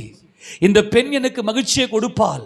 ஒரு வாலிப பையனுக்கு ஒரு பெண் மகிழ்ச்சின்னு ஓடுறான், ஒரு பெண்ணுக்கு இந்த வாலிபனுக்கு மகிழ்ச்சின்னு ஓடுறா. அல்லது அழகழகான பொருட்கள், நல்ல ருசிகரமான தின்பண்டங்கள், நல்ல பலகாரங்கள், இதில் எனக்கு மகிழ்ச்சியை கொடுக்கும். நல்ல விலை உயர்ந்த வஸ்திரங்கள், பெரிய வீடு மகிழ்ச்சியை கொடுக்கும். செத்து போயிடுவேன். ஆனால் எது உனக்கு மன மகிழ்ச்சி? நிரந்தரமானது, நித்தியமானது. பெரியவர் உனக்குள் இருக்கிறார். தேவன் மாம்சத்தில் வெளிப்பட்டார். தேவ பக்திக்குரிய ரகசியம், தேவன் மாம்சத்தில் வெளிப்பட்டார். தேவ ஜனமே, இதை ஆராய்ச்சி பண்ணுவோம். யாருங்க இந்த இயேசு தெய்வம்? தெய்வம் மூணாவது நாள் உயிரோடு எழுந்திருக்கிறது. எந்த மனுஷனும் செய்ய முடியாது. எந்த நாமமும் உயிரோடு எழுந்திருக்கவில்லை. எல்லா நாமமும் அழிவு போயிடுச்சு, நாசமா போயிருச்சு. ஆனா ஒரு மனிதன், ஒரு சரீரம் உயிரோடு எழுந்திருக்கிறது. அவர் பெரியவர். அந்த பெரியவர் தான் மகிழ்ந்து கலிகூறு என்பது. அந்த மகிழ்ந்து கலிகூறு என்பது பெரியவர். அந்த பெரியவர் எனக்குள்ளே. இந்த உலகத்தில் இருப்பவனிலும், இந்த உலகத்தில் இருக்கிற எதுவுமே பெருசு இல்லை. இந்த உலகத்தில் இருப்பவனிலும், இந்த உலகத்தில் இருக்கிற எல்லாம் மாயே. எந்த அழகும் அழகு கிடையாதுங்க. எல்லாம் அழிஞ்சு போற அழகு. ஆமென். நல்ல பளபளக்கிற காரு, BMW கார், 2 கோடி ரூபா கொடுத்து நல்ல காஸ்ட்லி கார், 2 கோடி ரூபா BMW காரு. அது வாங்கின அடுத்த செகண்ட் ஹேண்டு. அதில் ஒரே சின்ன ஒரு கல்லு தூக்கி போட்டால் கிராக்கு. எதுங்க அழகு? எதுங்க நிலையானது? எதுங்க மகிழ்ச்சி, மகிழ்ந்து கலிகூற முடியும்? பெரிய பெரிய காஸ்ட்லி காரை வச்சுக்கிற அந்த நடிகைகளை நான் அவங்க வந்து அந்த காரில் ஏறுவாங்க. அந்த ஹீல்ஸ், அந்த செருப்பை போட்டு அந்த மண்ணெல்லாம் தட்டிட்டு ரொம்ப பார்க்க சிரிப்பா இருக்கு எனக்கு. அடா பாவீங்களா, எதுனா மகிழ்ச்சி? எது மகிழ்ச்சி? பெரியவர் தெய்வம் மாம்சத்தில் வெளிப்பட்டார். மகிழ்ந்து கலிகூறு. பாருங்க, கொண்டாடுங்க, இயேசு ராஜாவை கொண்டாடுங்க. என்னை தேடி என் கர்த்தர் வந்திருக்கிறார். நீங்க என்னைக்கு இந்த மகிழ்ச்சியில நீங்க வரீங்களோ, என்னைக்கு நீங்க இந்த கலிகூறுதலுக்குள்ள வரீங்களோ, உங்களை குறித்த தேவனுடைய திட்டம் பெரியது. நீ ஆராய்ந்து பார்க்க முடியாத காரியத்தை உன் கண் காணும்படி செய்வேன்னு சொன்னாரு. அந்த தேவ திட்டத்துக்குள்ள வரீங்க. தெய்வத்தை ஆராய்ச்சி பண்ணுங்க, ஆராய்ந்து பாருங்க, தெய்வத்தை ஆராய்ந்து பாருங்க. தெய்வம் அவ்வளவு பெரியவராக இருக்கிறார். அன்பான தேவஜனமே, தேவன் மாம்சத்தில் வெளிப்பட்டார். தொடர்ந்து வாசியமாத ஆவியிலே நீதி உள்ளவர் என்று விளங்கப்பட்டார். எதில் நீதி உள்ளவர் விளங்கப்பட்டார்? சொல்லுங்க, எதில்? இது வந்து ரகசியங்க. இது இயேசு கிறிஸ்து செஞ்சது யூதனுடைய கண்ணுக்கு எரிமலையில் இருக்கிற நெருப்பெத்து கண்ணில் விட்டா மாதிரி இருந்துச்சு. ஒவ்வொரு முறையும் இயேசு ராஜா பக்கத்திலேயே போய் நின்று குற்றப்படுத்துறான். அவர் செய்ததெல்லாம் ஆவியில நீதி உள்ளவர். ஆவி தேவனுடைய நீதியை நிலைநாட்டினவர். இன்னைக்கு பரிசுத்தவான்களை புரிஞ்சிக்க முடியாது. பரிசுத்தவான்களை, நீங்க நீதிமான்களை புரிஞ்சிக்க முடியாது. அவசரப்பட்டு ஊழியக்காரனுக்கு விரோதமெல்லாம் செயல்பட்டுறாதீங்க. ஆவியில நீதி உள்ளவர் என்று எண்ணப்பட்டார். உள்ளுக்குள்ள இருக்கிற ஆவியில என்ன நீதி இருக்கிறது என்பதெல்லாம் உங்களுக்கு வெளியே தெரியாது. தேவன் பயன்படுத்துகிற விதத்தை மட்டும் பாருங்க. இதெல்லாம் ஊழியக்காரனை பார்த்து ஊழியக்காரனோடு கூட நீங்க ஒரு மனம் படுறதுக்கே உங்களுக்கு அபிஷேகம் தேவை. அதுக்கு தான் அபிஷேகம் தேவை, சபையில் ஒரு மனம் படுறதுக்கு. டேய், எஜமானியே இப்படி, வீட்டு எஜமானியே இப்படி பண்ணாங்கன்னா அவனுடைய வேலைக்காரரை நீங்கள் உங்களுக்கு என்னடா செய்ய மாட்டாங்கன்னு சொல்லிட்டு தான் போயிட்டார். ஊழியக்காரனை கடைசி நாளில் மதிக்க மாட்டாங்க. என்ன தெரியாது, பாஸ்டர் பண்ணுறது சரியில்லை, பாஸ்டர் ஏன் இதெல்லாம் பண்ணுறாரு, பாஸ்டர் பண்ணுறது எனக்கு பிடிக்கல அப்படிலாம் சொல்லுவாங்க. ஏன்னா புரியாது. அதுவே வந்து ஒரு பெரிய சிம்டம்ஸ். ஏன்னா தேவன் மாம்சத்தில் வெளிப்பட்டார், ஆவியிலே நீதி உள்ள. எப்பா, அவர் மாம்சத்தின்படி அவர் வந்து உத்தமர்ன்ற பார்வை அவங்க கண்ணுக்கு தெரிஞ்சிருந்ததுன்னா சிலுவையில் போட்டிருப்பாங்களா அவரை? இங்கே வந்து உட்காந்து பாஸ்டர் ஆராய்ச்சி பண்ணுறது. இவங்க ஏன் சிலுவையில் போட்டாங்க? மாம்சத்தின்படி அவர் நீதி உள்ளவர் இல்லைன்னு தீர்த்துட்டான். யூதன் நியாயம் தீர்த்துட்டான். அப்போ தேவ மனுஷங்களை மாம்சத்தின்படி நியாயம் தீர்க்க கூடாது, கண் கண்டபடி நியாயம் தீர்க்க கூடாது. ஏதோ ரகசியம் இருக்கும், தேவன் நடத்துகிறார் என்று சொல்லி விட்டு போயிடணும். கர்த்தருக்கு ஸ்தோத்திரம் என்று போயிடணும். கர்த்தர் நல்லவர், ஆவியிலே நீதி உள்ளவர் என்று விளங்கப்பட்டார். அப்புறம் தேவ தூதர்களால் காணப்பட்டார். எல்லா கரங்களை தட்டி இயேசு ராஜாவுக்கு இதுக்காக நல்ல மகிமை செலுத்துங்க. ஹல்லேலூயா. தேவ தூதர்கள் தேவனை மேலே பார்த்து இருக்கிறாங்க. ஆனால் ஒரு நல்ல கவனிங்க, சேராபீன்கள் மாத்திரம் நல்ல கவனிங்க, சேராபீன்கள் மாத்திரம் அவருடைய மகிமையை உணர்ந்து அவங்க பரிசுத்தர் பரிசுத்தர் பரிசுத்தர் கதறாங்க. எனக்கு தெரிஞ்சு இன்ன வரைக்கும் தேவனுடைய ஷக்கினாவில் தேவனுடைய பிரசன்னத்துக்குள்ள எந்த தேவ தூதனும் போகலை. எனக்கு தெரிஞ்சு இயேசு கிறிஸ்து குழந்தையா வந்து பிறக்கும் போது பிதா சொல்றாரு, என் குமாரன் பிறந்திருக்கிறார், அவர் கட்டளை கொடுக்கிறார், அவர் அதிகாரம் கொடுக்கிறார், நீங்க போய் அவரை துதிங்கன்னு. தேவ தூதர்கள் வந்து கண்டு களி கூறுகிறார்கள், எங்களை சிருஷ்டித்தவரே, என் இயேசு ராஜனே, என் ரட்சகரே என்று சொல்லி தேவ தூதர்கள் வந்து அவரை கண்டு களி கூறுகிறார்கள். அவர் தேவ தூதரால் காணப்பட்டார். தேவ பக்தியின் ரகசியம். மகிழ்ந்து களி கூறுங்கள் தேவ ஜனமே, பெரியவர் எனக்குள் இருக்கிறார், என் இயேசு ராஜன் எனக்குள் இருக்கிறார். உங்களுக்கு எவ்வளவு துக்கம் வந்தாலும் இயேசு ராஜா என்னை தேடி வந்தவரேன்னு ஒரு செகண்ட் உங்க மனசுல என்னை தேடி வந்தவரே, என்னை தேடி வந்தவரே, என்னை தேடி வந்தவரே அப்படின்னு ஒரே ஒரு அவர் உங்க மனசுல நினைங்களேன், நீங்க தேவனுடைய திட்டத்துக்குள்ள வந்துடுவீங்க. தேவனுடைய திட்டம் உங்களை குறித்து பெரிய காரியம். இன்னமும் நீங்க வெளியே நிக்கிறீங்க, ஏன்? மகிழ்ச்சி இல்லை, மகிழ்ச்சி இல்லை. அப்பா, தெய்வத்தால வருத்தப்பட முடியுமா? கடவுள் என்றால் எல்லாம் கடந்தவர், எல்லாவற்றுக்கும் அப்பாற்பட்டவர். தேவன் நம்மை அவருடைய பிள்ளைகளை தெரிந்து கொண்டு உனக்கு ஏன் வருத்தம் நான் கேட்கிறேன். மகிழ்ந்து கலிகூர் என்பதுதான் பெரியவர். அவர் என்னை தேடி வந்த தெய்வம், தேவ தூதரால் காணப்பட்டாரே, நான் கண்டு கொண்டிருக்கிறேன் ஆண்டவரே, என் கர்த்தரை நான் கண்டு கொண்டிருக்கிறேன். ஆராய்ச்சி பண்ணுங்கப்பா. வேதத்தில் இருக்கிற ஒவ்வொரு எழுத்தும் எழுத்தின் உறுப்பும் அவரே. தேவ தூதர்களுக்கு எவ்வளவு ஆசை இல்ல, தேவ தூதர் வந்து ஆசையா வந்து என் ரட்சகர், என் கர்த்தர், என் சிருஷ்டி கர்த்தரை நான் காண்கிறேன் என்று சொல்லி தேவ தூதரால் காணப்பட்டார். புறஜாதிகளிடத்தில் பிரசங்கிக்கப்பட்டார், உலகத்திலே விசுவாசிக்கப்பட்டார், மகிமையிலே ஏறெடுத்துக் கொள்ளப்பட்டார். ஹல்லேலூயா சொல்லுங்க பார்க்கலாம். அவர் புறஜாதியாகிய நம்மதிலே அவர் பிரசங்கிக்கப்பட்டார். ஒரே ஒரு விஷயத்தை தான் சொல்லிக் கொண்டிருக்கிறேன், தேவ திட்டத்துக்குள்ள வந்துருங்க. உங்களை குறித்த தேவ திட்டம் பெரிய காரியம். அப்படியானால் உங்களுக்குள்ள மகிழ்ச்சியும் கலிகூறுதலும் நிலைத்திருக்க வேண்டும். அந்த மகிழ்ச்சியும் கலிகூறுதலும் பெரியவராகிய இயேசு கிறிஸ்து, சியோனில் பெரியவராகிய இயேசு கிறிஸ்துவே உங்களுடைய மகிழ்ச்சியும் உங்களுடைய கலிகூறுதலுமாய் இருக்கிறார். அவரை நீங்கள் அனுபவியுங்கள், அவரை ஆராய்ந்து பாருங்கள். அவரை ஆராய்ந்து பார்ப்பீர்களே ஆனால் உங்க வாழ்க்கையில் நீங்கள் ஏறெடுக்கிற எல்லா காரியத தேவ மகிமை வெளிப்படும். ஆக இந்த மகிழ்ச்சிக்குள்ள ஒரு மனுஷன் வரும்போது அவனுக்குள்ள பெரியவர் நிலைத்திருக்கிறார். இந்த சந்தோஷத்தை எந்த ஒரு காரியமே எடுத்து போட முடியாது. ஆக எல்லா வல்லமையிலும் இன்னைக்கு நிறைய பேர் என்ன பண்றாங்கன்னா, தங்களுடைய பெரியவர்களை கொண்டாடுறாங்கனால இவன் ரசிகன். இப்போ ஸ்போர்ட்ஸில், இப்போ கிரிக்கெட்டில் பார்த்தீங்கன்னாக்கா இன்னார் எனக்கு ரொம்ப ஃபேமஸ், நல்லா ஃபேவரட், நான்லாம் அவருடைய ஃபேனு. நாங்கள்லாம் இந்த சினிமா நடிகர். இப்போ ஃபுட்பால் மேட்ச் வேர்ல்டு கப் நடந்துச்சு. இப்போ உலகமே பயங்கரம். ஐயோ, அது நடந்த சம்பளம் பயங்கர. இதுக்கு இடையில சென்டிமெண்ட்டான காரியங்கள்லாம் வேற. நான் என்ன சொல்றது தெரியுமா, வல்லமையில் இயேசு ராஜாவுடைய நாமம் மட்டுமே பெரியது. இவ்வளோ பெரிய நாமம் நம்மை தேடி வந்திருக்கிறது. அவரை தியானிங்க. எவனையோ தியானிச்சு அவன் கோடிகளை சம்பாதிச்சு அவனுடைய வேலையை அவன் செய்கிறான், அவனுடைய வேலையை அவன் செய்கிறான். நல்லா கவனிங்க. ஒரு முறை நாங்கள்லாம் நான்லாம் ரொம்ப கிரிக்கெட் பைத்தியம் அப்போல்லாம் இருக்கும்போது, அப்போது இந்த மாதிரியான எக்ஸாம் சீசன்லாம் பார்த்தா சம்மர் சீசனில் நிறைய மேட்செல்லாம் வைப்பாங்க இந்தியாவில். அப்போ நிறைய பிள்ளைங்க என்ன பண்ணுறாங்கன்னா, இப்போ ஒரு சென்சஸ் எடுக்கிறாங்க, நிறைய இந்த கிரிக்கெட் மேட்ச்னால பிள்ளைங்க படிக்காமல் நிறைய ஃபெயில் ஆகி போடுறாங்க, நிறையா ஸ்கோர் பண்ண மாட்டாங்க, மார்க்கில் ஸ்கோர் பண்ண மாட்டாங்கன்னு சொல்லும்போது, அப்போ இந்தியா கேப்டன் அந்த கங்குலி வந்து ஒரு காரியத்தை சொன்னார். எங்களுடைய வேலையை நாங்கள் செய்கிறோம், இது எங்களுடைய டியூட்டி, நீங்கள் உங்கள் வேலையை நீங்கள் செய்யுங்க, உங்களுக்கு நேரம் கிடைக்கும் போது மட்டும் நீங்கள் வந்து என்ன பண்ணுங்கன்னா இதை பாருங்கன்னு ஒரு ப்ரெஸ் மீட்டில் வந்து அவர் பேசுகிறார். அதை நான் படித்தேன்னா பார்த்தேனான்னு தெரியல. அவர் சொன்னார், எங்களுடைய டியூட்டி, எங்கள் வேலை, நாங்கள் வந்து சம்பாதிக்கணும், எங்களுடைய வேலையை நாங்கள் செய்கிறோம், அதனால் உங்கள் வேலையை நீங்கள் செய்யுங்க, உங்களுடைய லைஃப்பை வந்து இழந்துடாதீங்க அப்படின்னு. நல்லா கவனிங்க, இதுதான் உண்மை. அதுதான் நான் இப்போ சொல்கிறேன். எல்லா மனிதனுமே ஒரு மாயை, அவனுக்கு ஒரு பீரியட் டைம் தான். சினிமா நடிகனுக்கு ஒரு குறிப்பிட்ட டைம் தான். வயசாகி போச்சுன்னா அவன் அவ்வளோதான். யாரையும் உங்க சிந்தனையில கொண்டு போவாதீங்க. உங்க ஆத்துமாவில் தேவ பக்திக்கு ரகசியத்தை ஆராய்ந்து பாருங்கள்.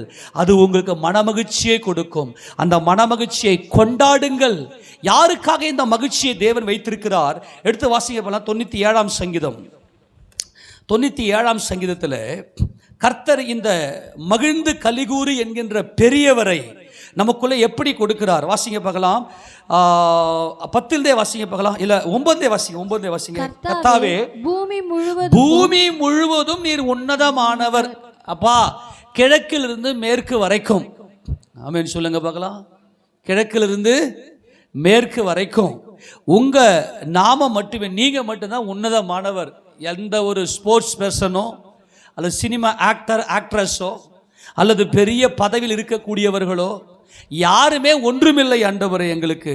அப்புறம் எல்லா தேவர்களிலும் நீரே மிகவும் உயர்ந்தவர். தேவர்கள் என்று சொல்லுபவர்கள் யார் என்றால், தேவனுடைய சபையிலே தேவனுடைய வார்த்தையை ஆராய்ந்து பார்த்து தேவன் அண்டையில் நெருங்கினவர்கள், தேவனுடைய பரிசுத்தவான்கள், தேவனுடைய நீதிமான்கள். எல்லா தேவர்களிலும், இந்த இடத்துல சொல்றது எல்லா தேவர்கள் என்று சொல்லுவது தேவனை அறிந்த, தேவனுடைய வார்த்தையை தங்களுக்குள்ளே கொண்ட நீதிமான்களை இங்கே கர்த்தர் சொல்லுகிறார். அடுத்தது, கர்த்தரில் அன்பு கூறுகிறவர்களே தீமையை வெறுத்து விடுங்கள். அவர் தம்முடைய பரிசுத்தவான்களின் ஆத்துமாக்களை காப்பாற்றி துன்மார்கரின் கைக்கு அவர்களை தப்புவிக்கிறார். நீதிமானுக்காக வெளிச்சமும் செம்மையான இருதயத்தாருக்காக மகிழ்ச்சியும் விதைக்கப்பட்டிருக்கிறது. இந்த செம்மையான இருதயத்தார் யார்? தேவ பக்தியின் ரகசியத்தை தங்களுக்குள்ளே காத்து கொண்டவர்கள்.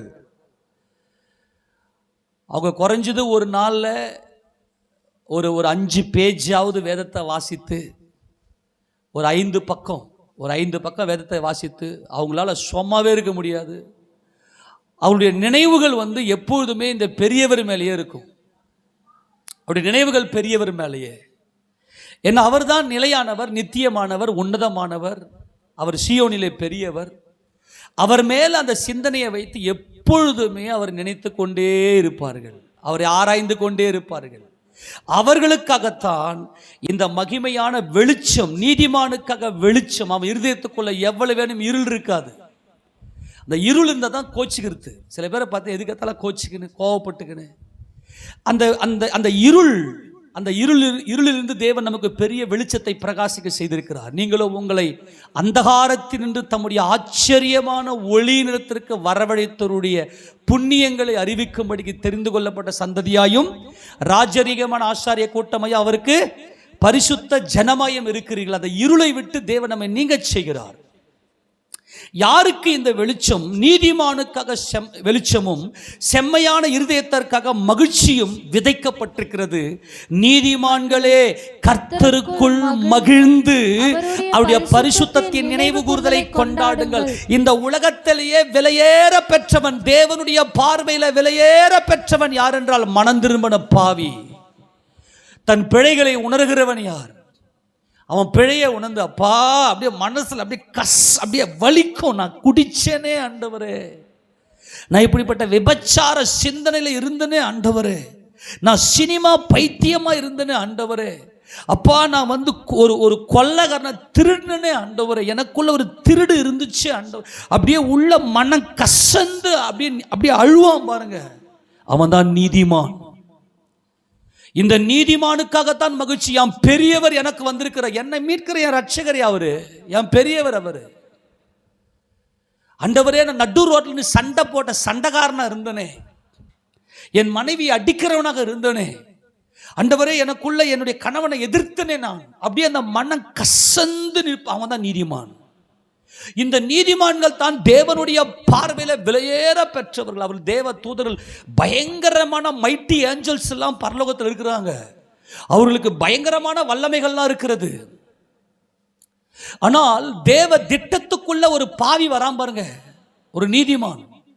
நான் இதெல்லாம் பலமுறை சொல்லியாச்சு. அவதான் அவருக்கு மனைவி. கிறிஸ்துவுக்கு யார் மனைவி? யார் இந்த கிறிஸ்துவுக்கு மனைவி? தன் பாவத்தை உணர்ந்தவள், தன்னை ஆயத்தம் பண்ணினவள். யார் இந்த நீதிமான்கள்? நீதிமானுக்காக வெளிச்சம். யார் இந்த நீதிமான்? தம் பிழைகளை உணர்வானே, அவன் தான் யூதா. யூதா யார்? இந்த யூதா. யூதா தன் பிழைகளை உணர்கிறவன். யூதா தாவீது சொல்லுகிறார், தன் பிழைகளை உணர்கிறவன் யார்? என் தேவனே, மறைவான குற்றங்களுக்கு நீங்கள் ரட்சியும். என்னை மீறி எத்தனையோ பாவம் பண்ணிடுற ஆண்டவர் தான் நீதிமான். நீதிமானே யாருங்க? யார் நீதிமான்? தன் பிழைகளை உணர்கிறவன் யார்? மறைவான குற்றங்களுக்கு என்னை நீங்களாக்கி ரட்சி. நான் என்கிட்ட குற்றமே இல்லைன்னு சொல்றோம் அல்ல, என்னில் பாவம் இல்லை என்போமானால் நம்ம வஞ்சிக்குள்ள இருப்போம். அங்கே நீதிமான் சொல்லிட்டாரியா அப்போஸ்தலன் யோவான், நம்மில் பாவம் இல்லை என்போமானால் நம்மை நாமே வஞ்சிக்கிறலா இருப்போம். நம்முடைய பாவங்கள் நாம் அறிக்கையிட்டால் எல்லா விதமான அநியாயத்தையும் மன்னித்து நம்மை ரட்சிப்பதற்கு தேவன் நீதி உள்ளவராக இருக்கிறார். நல்லா கவனிங்க, யார் யூதா? யார் யூதா? யூதா யார்? தன் பிழைகளை உணர்கிறவன் யார்? மறைவான குற்றங்களுக்கு என்னை மீறி தப்பு பண்ற ஆண்டவரே, அந்த குற்றம் என்னில் நடக்காதபடிக்கு நீர் என்னை காத்துக்கொள்ளும் என்று அவருடைய சிறகுல மறைவிடமாய் அவரை நம்புகிறானே, அந்த மகிழ்ச்சி இருக்கும் பாருங்க, மன மகிழ்ச்சி. அதுதான் தேவன் நமக்கு கொடுக்கிற மகிழ்ச்சி. அதுதான் செம்மையான இருதயத்தார். தன் பிழைகளை உணர்கிறவன் யார் ஆண்டவரே? அப்போ துணிகரமான பாவங்களுக்கு என்னை நீங்களாக்கி ரட்சியும். துணிகரமான பாவங்களை நீங்களை ரட்சியும் ஆண்டவரே. என் இருதயம் உம்முடைய பார்வையில் பிரீதியா, என்னுடைய இருதயத்தின் நினைவு, என் தியானம் உம்முடைய பார்வையில் பிரீதியா இருப்பதாக. இதுதாங்க நீதிமானுக்கான அடையாளம். இன்னைக்கு ஒருவேளை நீ செய்த பாவங்களை எல்லாம் நினைச்சு இந்த உலகம் உன்னை நியாயந்திருக்கலாம். அல்லது உன் மனசாட்சியை என்ன செய்யும் அப்படின்னா, அந்த குற்றத்தை ஒத்துக்கொள்ள முடியாதபடிக்கு. பாருங்க, எல்லாரும் சொல்லுங்க பார்க்கலாம். ஒரு ரகசியத்தை சொல்ற கவனிங்க. சில பேர் கோச்சிக்குவாங்க இல்லையா? சில பேர் கோபித்துக் கொள்வார்கள், சில பேர் திடீர்னு சீருவாங்க. இந்த ரெண்டு காரியத்துக்கு என்ன ரீசன்? ஏன் அவங்க கோபித்துக் கொள்ளுகிறார்கள் அப்படின்னா, அவங்க குற்றத்தை ஒத்துக்க மாட்டாங்க. இதுதான் பிசாசுடைய வித்து, குற்ற மனசாட்சி. அவங்க குற்றம் செஞ்சிருப்பாங்க, அந்த குற்றத்தை ஒத்துக்கொள்ள முடியாம என்ன செய்வாங்கன்னா, கோபத்தை வெளிப்படுத்தி அவங்களுடைய நீதியை வெளிப்படுத்தி காண்பிப்பாங்க. ஆக யூதா என்பவன் யார்? யார் நீதிமான் என்றால், நீதிமான்களே கர்த்தருக்குள் மகிழ்ந்து அவருடைய பரிசுத்தத்தின் நினைவு கூறுதலை, அந்த நினைவு இப்போ ப்ரூவ் பண்ணாங்கன்னு சொன்னேன் இல்லையா? நான் வச்சிருக்கேன், வேணா அந்த ஆதாரத்தை கூட வச்சிருக்கேன், வேணா நான் உங்களுக்கு வாட்ஸ்அப்பில் அனுப்பிச்சு வைக்கிறேன். இந்த இருதயத்தில் நியூரான், என்ன ஆச்சரியம் எனக்கு, பயங்கர, என்னால் அதை கிரகிக்கவே முடியல. எப்படி சொல்றது? அதை ஆச்சரியமாய் சந்தோஷத்தில் துள்ளினேன். என் தேவன் எவ்வளவு பெரியவர்! அல்லேலூயா! அந்த நினைவுல அந்த பெரியவரை நீ வச்சுட்டு மகிழ்ச்சிங்க. உன் கலிகூறுதல் உனக்குள்ள உன் ஆத்மா அவ்வளவு கலிகூறுதலுக்குள்ள வந்துடும். அதுக்கு ஒரே ஒரு ரீசனே தெரியுமா? தான் பிழைய உணர்வாம பாருங்க. என்கிட்ட ஒரு நீதி இல்லை ஆண்டவரே, அவன் தாங்க நீதிமான். என்னைக்கு நீ உன் பிழைய நீ உணர்றியோ, உன் பாவத்தை நீ உணர்றியோ, அன்னைக்கு கர்த்தர் உன் பாவத்தை மன்னிச்சிருவார். கரங்கள் தாய்மன் சொல்லாமா? நீதிமானுக்காக அல்ல, பாவிகள் மனம் திரும்புவதற்காக தேவன் அழைத்தார். அப்போ அவனுக்கு எவ்வளோ சந்தோஷமா இருக்கும்ல. இயேசு ராஜா உள்ள வந்துருவாரு, பெரியவர் உள்ள, சீயோனின் ராஜா உள்ள வந்துருவாரு. தேவனின் பிள்ளையாக நம்ம தேவ சமூகத்தில் நெருங்கி நிற்கிறோம். அப்போ அவனுக்கு எவ்வளவு மன மகிழ்ச்சியா இருக்கும் நீதிமானுக்கு. அவன் நீதிமான். ஏன்? பெரியவரை உள்ளே தன்னுடைய இருதயத்துக்குள்ளே சுமந்து கொண்டிருக்கிறான். பெரியவரை தன்னுடைய நினைவுல கொண்டாடுகிறான். அவன் ஆராய்ந்து ஆராய்ந்து ஆராய்ந்து தேவ பக்தியின் ரகசியம் ஆராய்ந்து பார்த்து அவன் மகிமைக்குள்ளே வருகிறான். தாம் பிழைய உணர்ந்தவன் தாங்க யூதா. இந்த யூதாவை தான் கர்த்தர் நமக்கு அழைக்கிறார். இந்த யூதாக்கள் தான் 24 மூப்பர்கள் அவரை தேவனை சிங்காசனத்தை சூழ்ந்து சிங்காசனத்தில் உட்கார்ந்து இருக்கிறார்கள். நீதிமான்கள் தான் அரசாட்சி செய்வார்கள், நீதிமான்கள் தான் ஆளுகை செய்வார்கள். ஏனென்றால் இவர்கள் அவருடைய பரிசுத்தத்தின் நினைவு கூறுதலை கொண்டாடினவர்கள். ஏனென்றால் இந்த யூதா தான் உணர்றாரு தாம் பிழைய. அவர் தான் யூதா. அந்த வசனத்தை வாசித்தே ஆகணும். அதையே சொல்லிருக்கிறேன். வாசிங்க போலாம். 19 சங்கீதம் 12 வசனமா? தொடர்ந்து வாசி. 19, 12 தொடர்ந்து. தன் பிழைகளை உணர்கிறவன் யார்? தன் பிழைகளை உணர்கிறவன் யார்? மறைவான குற்றங்களுக்கு என்ன நீங்களாக்கும். ஐயோ, இது நீங்க ஆராய்ச்சி பண்ணுங்களேன் ப்ளீஸ். என் தேவன் எவ்வளவு நல்லவர், என் தேவன் எவ்வளவு நல்லவர். அப்பா, நான் என்கிட்ட தப்பே இல்லை அப்படின்னு சொல்றேன் இல்லைங்க. என்கிட்ட குற்றம் இருக்கு ஆண்டவரே.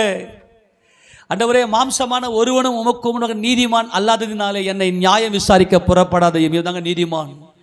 ஆண்டவரே, மாம்சமான ஒருத்தனும் உமக்கும் நீதிமான் அல்லாததினாலே என்னை நியாயம் விசாரிக்க புறப்படாதீங்க ஆண்டவரே கேட்கிறான். அவன் தாங்க நீதிமான். யூதா யார்? யூதா தன் பிழைகளை உணர்கிறவன் யார்? அவள் என்னிலும் நீதி உள்ளவள் என்று சொன்னவனே யூதா. இந்த யூதாவுக்கு கர்த்தர் சொல்ற, என் தன் பிழைகளை உணர்கிறவன் யார்? மறைவான குற்றங்களுக்கு என்னை நீங்களாக்கும், துணிகரமான பாவங்களுக்கு உமது அடியேனை விலக்கி காரும், அவைகள் என்னை ஆண்டு கொள்ள ஒட்டாதிரும். அப்போது நான் உத்தமனாகி பெரும் பாதகத்துக்கு நீங்களாயிருப்பேன். நான் உத்தமன். எப்போது உத்தமன்? யார் உத்தமன்? யார் உத்தமன்? என்கிட்ட பாவம் இருக்கு ஆண்டவரே, அந்த பாவத்திலிருந்து என்னை ரட்சிக்கிற என் பெரியவர், என் பெரியவர், இந்த உலகத்தில் இருப்பவரினும் எனக்குள் இருக்கிற என் பெரியவர் இயேசு பெரியவர், இயேசு கிறிஸ்து பெரியவர். அவர் சீயோனிலே, அவர் மகிமையிலே வாசமா இருக்கிறார். ஏன் அவர் மகிமையிலே வாசமா இருக்கிறார்? ஏன் அவர் சீயோனின் ராஜன்? அவர் தனக்கு மனைவியை சம்பாதித்து விட்டு போயிட்டார். மனைவியை சம்பாதித்ததனால தான் அவர் சீயோன்ல உட்கார வச்சார் தேவன். கிறிஸ்துவுக்கு ஒரு மனைவி, கிறிஸ்துவுக்கு கிரயம் செலுத்தியிருக்கிறார். கிறிஸ்து தம்முடைய மனைவிக்காக கிரயம் செலுத்தியிருக்கிறார்.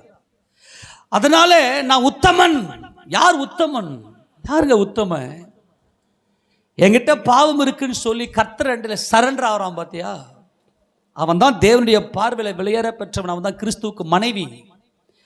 என் கண்மலையும் என் மீட்பருமாகிய கர்த்தாவே, என் வாயின் வார்த்தைகளும் என் இருதயத்தின் தியானமும் உமது சமூகத்தில் பிரீதியாயிருப்பதாக. கரங்களை உயர்த்தி சொல்லுங்க பார்க்கலாம். இதாங்க ஆபிரகாமின் மார்க்கம்.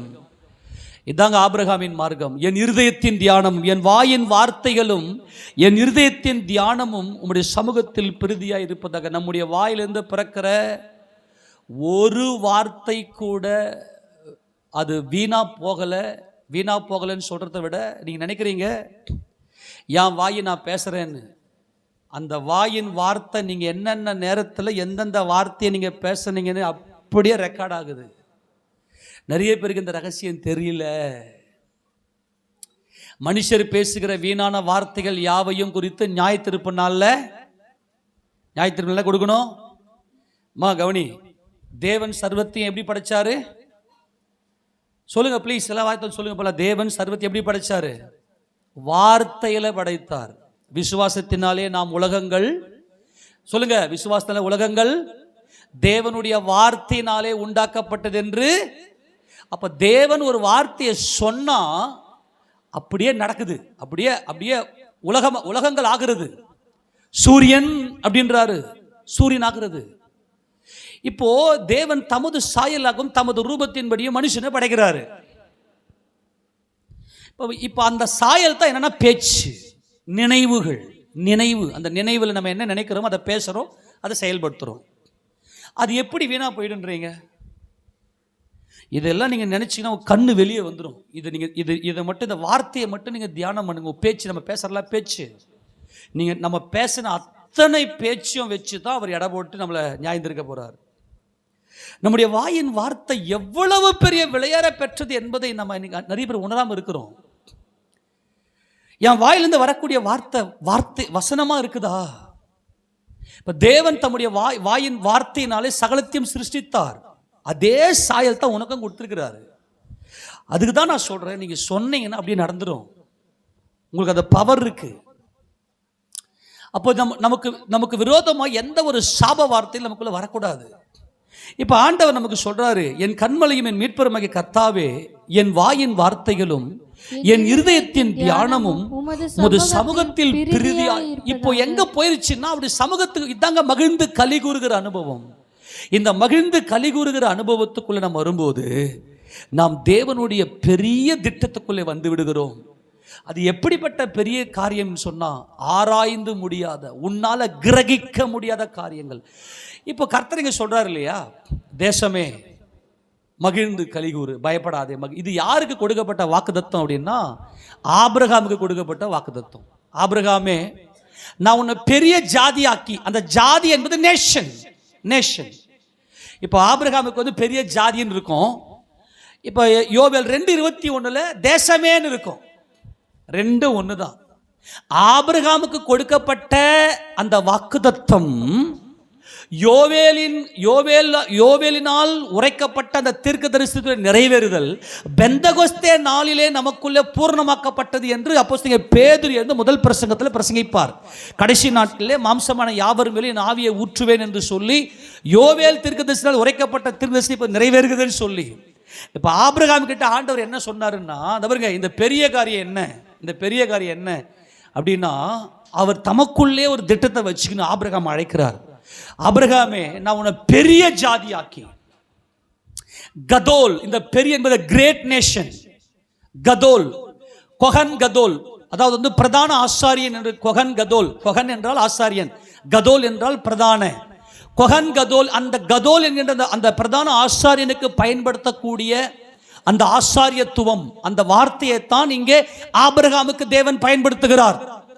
ஆக நீர் மெல்கிசேதேக்கின் முறைமையின்படி என்ன பிரதான ஆசாரியர் என்று தேவனாலே நாமம் தரிக்கப்பட்டவர் தான் நமது ஆண்டவராக இயேசு கிறிஸ்து. நீர் மெல்கிசேதேக்கின் முறைமையின்படியான பிரதான ஆசாரியர் என்று சொல்லி தேவனாலே ஆணையோட கூட வாக்குத்தத்தம் பண்ணப்பட்டவர் தான் நமது கர்த்தராகிய இயேசு கிறிஸ்து. ஆக ஆபிரகாமை கர்த்தர் எதற்காக அழைத்தார் என்றால், ஆபிரகாமே நான் உன்னை பெரிய ஜாதியாக்குவேன். அந்த வசனத்தை வாசிங்க, 12:2 வாசிங்க பார்க்கலாம். ஆதியாகமம் 12:2. நான் உன்னை பெரிய ஜாதியாக்கி, நான் உன்னை பெரிய இதுதான் இந்த பெரிய தேசமே, பயப்படாதே, மகிழ்ந்து கலிகூறு, கர்த்தர் கர்த்தர் பெரிய காரியங்களை செய்வார் இல்லையா? அந்த பெரிய காரியம்தான் பெரிய ஆபிரகாமுக்குள்ள பெரிய திட்டம். நம்முடைய ஆண்டவர் வாக்குத்தத்தங்களை மறக்காதவர், மாறாதவர். அவர் மனிதன் அல்ல, அவர் மனம் மாற ஒரு மனிதன் அல்ல, அவர் பொய் சொல்ல அவர் ஒரு மனுபுத்திரனும் அல்ல. அவர் சொல்லியும் செய்யாதிருப்பாரா? ஆபிரகாமுக்கு கொடுக்கப்பட்ட இந்த தரிசனம், ஆபிரகாமின் சிரசின் மேல வைக்கப்பட்ட இந்த வாக்குத்தத்தம், இந்த உடன்படிக்கையை அவருடைய பிள்ளைகளாகிய நாம், கர்த்தராகிய இயேசு கிறிஸ்துவை விசுவாசிக்கிற நாம் ஆபிரகாமின் சந்ததியாராக இருக்கிறோம். கர்த்தராகிய இயேசு கிறிஸ்துவை விசுவாசிக்கிற நாம் ஆபிரகாமின் சந்ததி. இந்த ஆபிரகாம் யாரை விசுவாசித்தார் என்றால் பெரியவரை விசுவாசித்தார். அதனால் தான் எனக்கு பெரிய ஜாதி ஆக்குவேன்னு கர்த்தர் இந்த ஆபிரகாமுக்கு வாக்குத்தத்தம் கொடுத்து, அந்த வாக்குத்தத்தை அப்படியே விசுவாசித்து சியோனிலே வாசமாக இருக்கிற பெரியவரை என்று அவரை குறித்து ஆராய்ந்து பார்க்கிற அனுபவம் இந்த ஆபிரகாமுக்குள்ளே வந்தது. வாசி அந்த வசனத்தை, நான் உன்னை பெரிய ஜாதியாக்கி உன் பேரை பெருமை இல்ல உன்னை ஆசீர்வதித்து, நல்லா கவனிங்க, உன்னை, இந்த ஆசீர்வாதம் பெரிய ஆசீர்வாதம், பெரிய காரியம். கர்த்தர் எல்லாவற்றையும் அப்போ என்ன சொல்ற ஆபிரகாமுக்குள்ளன்னா, நீ முதல்ல என் திட்டத்துக்குள்ள வா, முதல்ல உன் மனசுக்குள்ள மன மகிழ்ச்சியை வருவித்துக்கொள், முதல்ல நீ மகிழ்ந்து கலிகூறு. நீ மகிழ்ந்து கலிகூறுவதற்கு ஒரு காரணம் இருக்கிறது ஆபிரகாம், நீ மகிழ்ந்து கலிகூறுவதற்கு ஒரு நோக்கம் இருக்கிறது ஆபிரகாம். உனக்காக பெரியவர் இருக்கிறார். அவர் மரித்து அடக்கம் பண்ணப்பட்டு உயிர் தெழுந்து சீயோனிலே வாசமா இருக்கிற மகிமையின் கர்த்தர் அவர். அவர் சாலமோனிலும் பெரியவர், அவர் யோனாவிலும் பெரியவர், அவர் தேவாலயத்திலும் பெரியவர். இந்த தேவாலயத்திலும் பெரியவர் என்பது தான் அவர் உன்னதத்தில் சீயோனிலே தேவனுடைய பிரசன்னத்தில் உட்கார்ந்து இருக்கிறார்.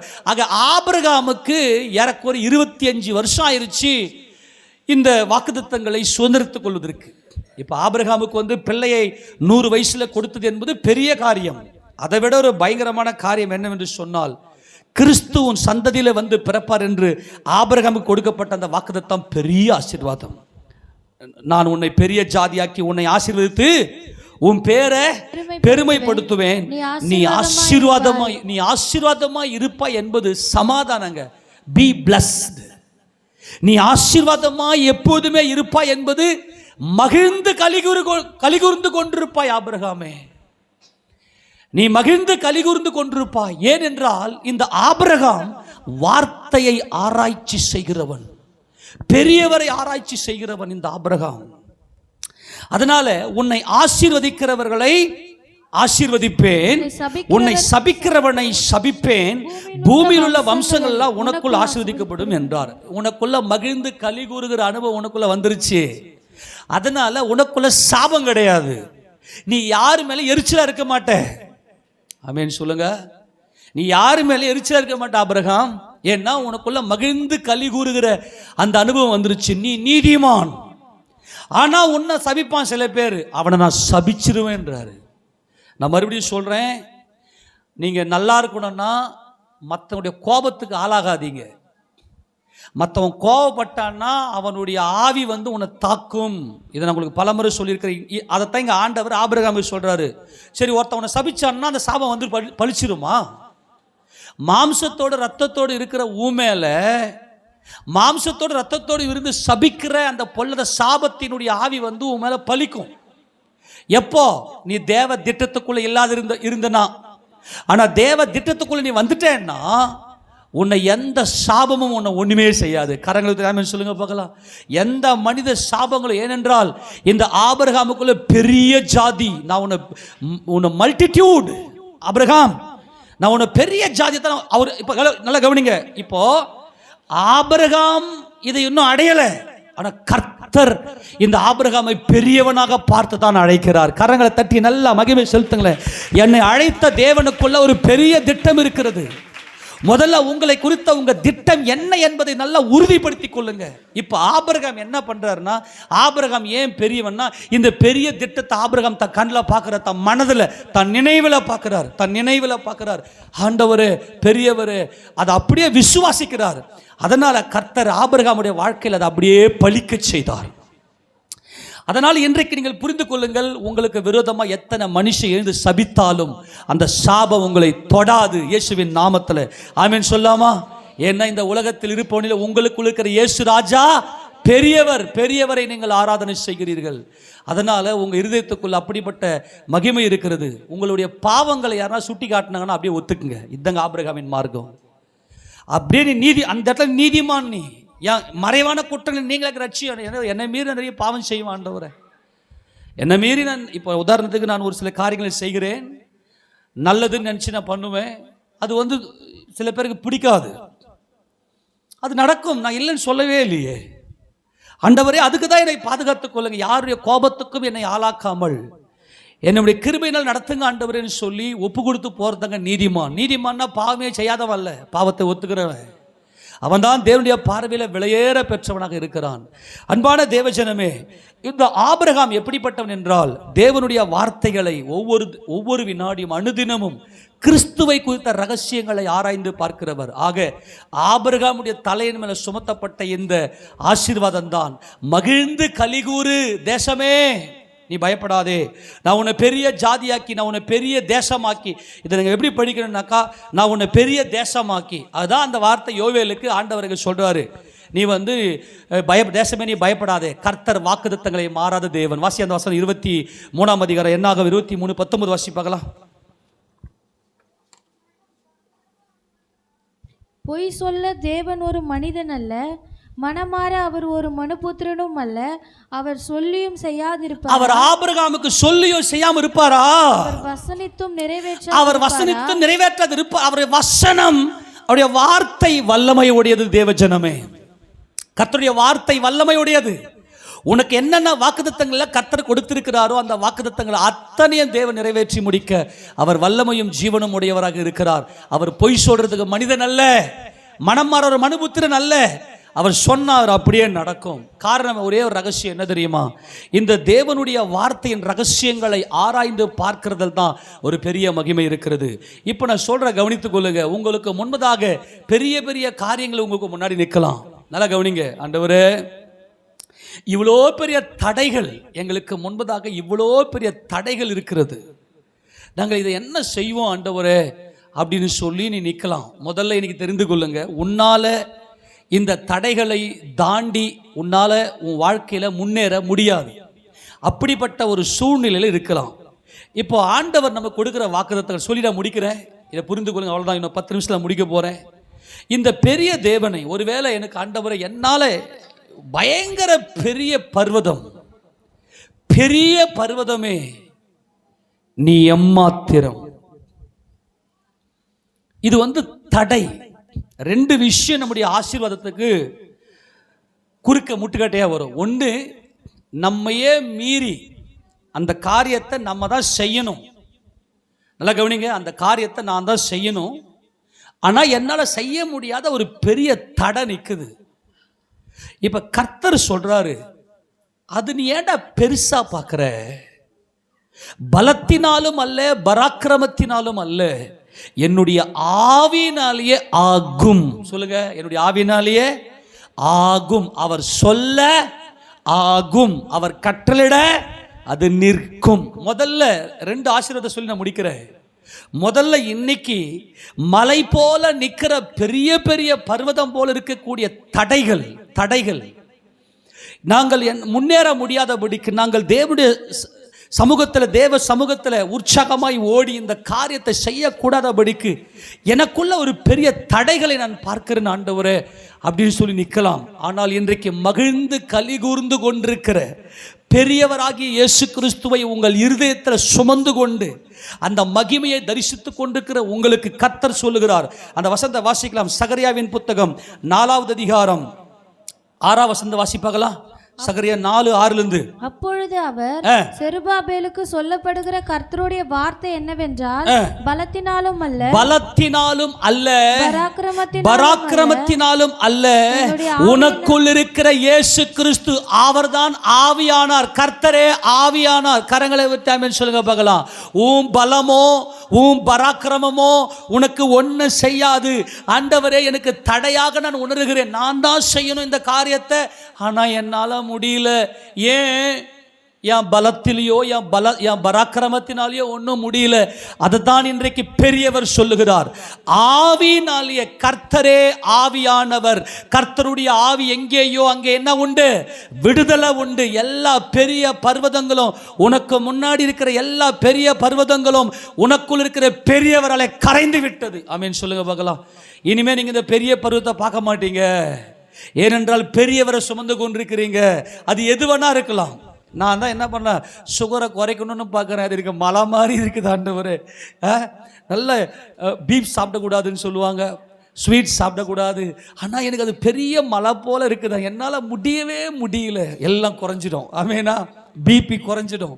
அப்புறம் இன்னும் என்னென்ன வியாதிலாம் இருக்குது, உடம்புல இருக்கக்கூடிய எல்லா வியாதி பெரிய மலை மாதிரி இருக்குது ஆண்டவரே. அது என்னால் முடியலப்பா. உன்னால் எதுதான் முடியும்? எப்போ தான் முடியும்? எதுவுமே முடியாது. பெரியவரை ஆராதித்து உங்கள் இருதயத்துக்குள்ள மகிழ்ந்து களி கூறுதல் தான் ஆபிரகாமுக்கு கொடுக்கப்பட்ட அந்த வாக்குத்தத்தம். நீ மகிழ்ந்து களி கூர்ந்திரு, பெரியவர் உனக்காக. அப்ப கர்த்தர் சொல்றாரு, அடுத்தது பெரிய பர்வதம். கவனிங்க அந்த வசனத்தை வாசி. பலத்தினாலும் அல்ல பராக்கிரமத்தினாலும் அல்ல, என்னுடைய ஆவியினாலேயே ஆகும் என்று சேனைகளின் கர்த்தர் சொல்லுகிறார். யார் இவர்? சேனைகளின் கர்த்தர். அவர் தேவாதி தேவன். சேனைகளின் கர்த்தர் என்பது சர்வ சிருஷ்டிகர், சர்வ வல்லவர், சகலத்தையும் சிருஷ்டித்தவர். சகலத்தையும் சிருஷ்டித்த இயேசு கிறிஸ்து சொல்லுகிறார். சகலத்தையும் சிருஷ்டித்த சேனைகளின் கர்த்தர் சொல்லுகிறார். உன் பலத்தினாலோ உன் பராக்கிரமத்தினாலோ ஆகாது, என் ஆவியினால்தான் ஆகும். என்னுடைய அந்த பெரிய காரியம், கர்த்தருடைய பெரிய காரியம் என்ன? அவர் ஆவியானார், அவர் மகிமை அடைந்தார். இப்ப சொல்றாரு, பெரிய பர்வதமே உன் கண்ணுக்கு முன்னாடி பாருங்க. இந்த பெரிய பர்வதம்னா என்ன தெரியுமா? ஒவ்வொருத்தருக்கு ஒவ்வொரு மாதிரி இருக்கும். ஒருத்தருக்கு அந்த காரியம் பெருசு மாதிரி தெரியும், அது பெரிய மலை மாதிரி தெரியும். ஆனால் உங்களுடைய பார்வையில் சின்னது மாதிரி தெரியும். ஆக மொத்தத்தில் என்ன காரியம் என்பது முக்கியம் அல்ல, யார் யாருக்கு அது பர்வதமாக இருக்கிறது. உன்னால இந்த மலை போன்ற காரியத்தை தாண்டி உன்னால ஒரு காரியத்தை செய்ய முடியலையா? இன்னைக்கு கர்த்தர், தேசமே பயப்படாதே, நீ மகிழ்ந்து கலிகூறு. ஏனென்றால் பெரியவரை உன்னுடைய கண்களிலே தரிசித்துக் கொண்டிருக்கிறாய். உன் நினைவிலே பெரியவராக இயேசு கிறிஸ்துவை நோக்கி கொண்டிருக்கிறாய். இப்ப சொல்றாரு, பெரிய பர்வதமே நீ எம்மாத்திரம். நீ பெரிய பர்வதம் தான், ஆனா இயேசு கிறிஸ்துவை தன் இருதயத்தில் சுமந்து கொண்டு விசுவாசத்தில் பூர்ணப்பட்டிருக்கும் போது அது எம்மாத்திரம், அது எம்மாத்துண்டு, அது தம்மாத்துண்டு, அது ஒரு தூசு. ஊதிடுங்க, இயேசு கிறிஸ்துவின் நாமத்தில் ஊதுங்க, சொல்லுங்க, ஏ பெரிய பர்வதமே, இந்த உலகத்தில் இருப்பவனிலும் எனக்குள் இருக்கிற என் இயேசு பெரியவர்னு சொல்லுங்க. நீ எம்மாத்திரம்னு சொல்லுங்க, அது கரைஞ்சிடும், உங்க கண்ணுக்கு முன்னாடி நிற்காது. மகிழ்ந்து கலிகூறுங்கள், கர்த்தர் பெரிய காரியங்களை செய்ய போகிறார். பெரிய காரியத்தை நீங்க பார்க்க போறீங்க. அது தேவனுடைய திட்டம். அது உங்க திட்டம் அல்ல. அதான் சொல்லிக் கொண்டிருக்கிறேன், அது தேவனுடைய திட்டம். நீங்கள் தேவனுடைய திட்டத்துக்குள்ளே வந்து விட்டீர்கள். உங்களை குறித்து தேவன் வைத்திருக்கிற அத்தனை ரகசியங்களும் வெளிப்பட போகிறது. உலக தோற்றத்துக்கு முன்பதாகவே தேவன் எந்தெந்த காரியத்தை எல்லாம் நீங்கள் உங்களை கொண்டு செயல்படுத்த வேண்டும் என்று தேவன் வைத்திருக்கிறாரோ அந்த திட்டங்கள் எல்லாம் தேவன் உங்களுக்கு வெளிப்படுத்தி காண்பிக்க போகிறார். உங்கள் இருதயம் பூரிக்க போகிறது, அதிசயப்பட்டு பூரிக்க போகிறது. அதுக்கு தான் சொல்றாரு, நீ நினைக்காத பெரிய பர்வதம் மாதிரி. அதுதான் சொல்றாரு, நீ பெரிய பர்வதமே எம்மாத்திரம் யாருக்கு முன்பாக? செருபாபேலுக்கு முன்பாக ஐசாயிடுவ, சமமாயிடு, உருகிடும், சமவெளி ஆயிடுவ. என்னால் இந்த மலையை தாண்ட முடியல ஆண்டவரே. நம்மளால ஒரு 2 அடியை கூட ஒரே தம்முல தாண்ட முடியாது. இவ்வளோ பெரிய மலையை எப்படி ஆண்டவரே தாண்டறது? கர்த்தர் சொல்றாரு, நீ தாண்டிடுவ. பெரிய பர்வதமே நீ எம்மாத்திரம் செருபாபேலுக்கு முன்பாக சமபூமி ஆயிடுவ. ஏன்னா அவன் கிருபையில் இருக்கிறான், பெரியவருடைய கிருபையில் இருக்கிறான். அவன் பெரியவரை நோக்கி பார்த்திருக்கிறான், பெரியவரை ஆராய்ந்து இருக்கிறான். பெரியவர், நீங்க எந்த அளவுக்கு இயேசு ராஜாவை வேதத்தை ஆராயிரீங்க, கிருபை பெருகிடுங்க உங்க மேல. அங்க சொல்றாரு பாருங்க, தலைக்கல்லை அவன் கொண்டு வருவான், அதற்கு கிருபை உண்டாவதாக, கிருபை உண்டாவதாக என்று ஆர்ப்பரிப்பார்கள் என்றார். தலைக்கல் அவன், உன் கையை கொண்டு தான் கர்த்தர் எல்லா காரியத்தை செய்வார். உன் கையை கொண்டு தொடங்கினவர் உன் கையை கொண்டு அதை முடிக்க வைப்பார். கரங்களுக்கு தேவைன்னு சொல்லாமா? எதெல்லாம் தடைபட்டு மலை போல இருக்குது ஆண்டவர், என்னால போக முடியல. பர்சனலா நீ வீடு கட்டியிருப்ப, வீடு கட்டி முடிக்காம இருக்கும். பிள்ளைங்க திருமண காரியம், கர்த்தர் சொல்ற சமபூமி ஆயிடு. எல்லாமே கடன் பிரச்சனை கொடுக்க, என்ன நான் தான் கொடுக்கணும், கொடுக்க முடியல ஆண்டவரே. சமபூமியோட பெரிய பர்வதம் மாறி கடன் பிரச்சனை பெருசா நிற்கும், வட்டியே கொடுக்க முடியல ஆண்டவரே. பெரியவர் உனக்குள் இருக்கிற தேசமே பயப்படாதே, மகிழ்ந்து கலிகூர்ந்து கொண்டிருக்கிற பாருங்க கிறிஸ்துவுக்குள்ள. உனக்கு முன்னாடி எல்லாவற்றையும் தேவன் சமபூமி ஆக்கிடுவார். நீ தாண்டி ஓடுவ, உன் விசுவாச ஓட்டத்தில் நீ இறங்கி ஓடுவ. தேவ பிரசன்னத்துக்குள்ள தேவன் உன்னை நடத்தி கொண்டு போக வல்லமை உடையவராக இருக்கிறார். 2வது காரியம் என்னன்னா, என்ன மீறி சத்துருக்களுடைய போராட்டம் வரும். இந்த 2 காரியம் தான் ஆபிரகாமுக்கு முன்பதாக இருந்துச்சு. ஆபிரகாம் இதை மகிழ்ந்து கலிகுர்ந்து அவரை கர்த்தராகிய இயேசு கிறிஸ்துவை ஆராய்ந்து பார்த்து அவர் என்ன செய்தார்? ஜெயம் எடுத்தார். 76ஆம் சங்கீதம் 1ஆம் வசனம் வாசிக்கும் போது தேவன் இந்த மகிமையான ஆசீர்வாதத்தை நமக்கு கொடுக்கிறார். வாசிங்க பார்க்கலாம். 76ஆம் சங்கீதம் 1ஆம் வசனம். யூதாவில் தேவன் அறியப்படுவார், யூதாவில் தேவன் அறியப்படுவார். இதாங்க பயங்கரம். யூதா, இந்த யூதா தான் தன் பிழைகளை உணர்கிறவன், மறைவான குற்றங்களுக்கு தன்னை நீங்களாக்கி ரட்சிக்கும்படி கர்த்தரை நோக்கி அபயமிடுகிறவன். இஸ்ரவேலில் அவருடைய நாமம் பெரியது. அல்லேலூயா. யார் இந்த இஸ்ரவேலன்? யாக்கோபின் வல்லவர். யார் இந்த யாக்கோபின் வல்லவர்? அவர் யாக்கோபிலே அக்கிரமத்தையும் இஸ்ரவேலிலே மீறுதலையும் பாவத்தையும் அவர் பார்ப்பது இல்லை. காரணம், என்னைக்கு யாம் பாவத்தை நான் உணர்ந்து கொள்கிறேனோ அன்னைக்கு அந்த பாவத்தை மன்னிச்சிடுவார், மறந்துடுவார். இதாங்க யூதா, இதாங்க இஸ்ரவேல். இஸ்ரவேலிலே பாருங்க, யூதாவிலே தேவன் அறியப்பட்டவர். யாருங்க இந்த யூதா? யூதா என்று சொன்னால் ஆராய்ந்து பார்க்கிறவன், ஆராய்ச்சி செய்கிறவன், பெரியவரை கண்முன்னாக நோக்கி பார்க்கிறவன். யூதா, யூதாவால மட்டும்தான் ஆளுகை செய்ய முடியும்.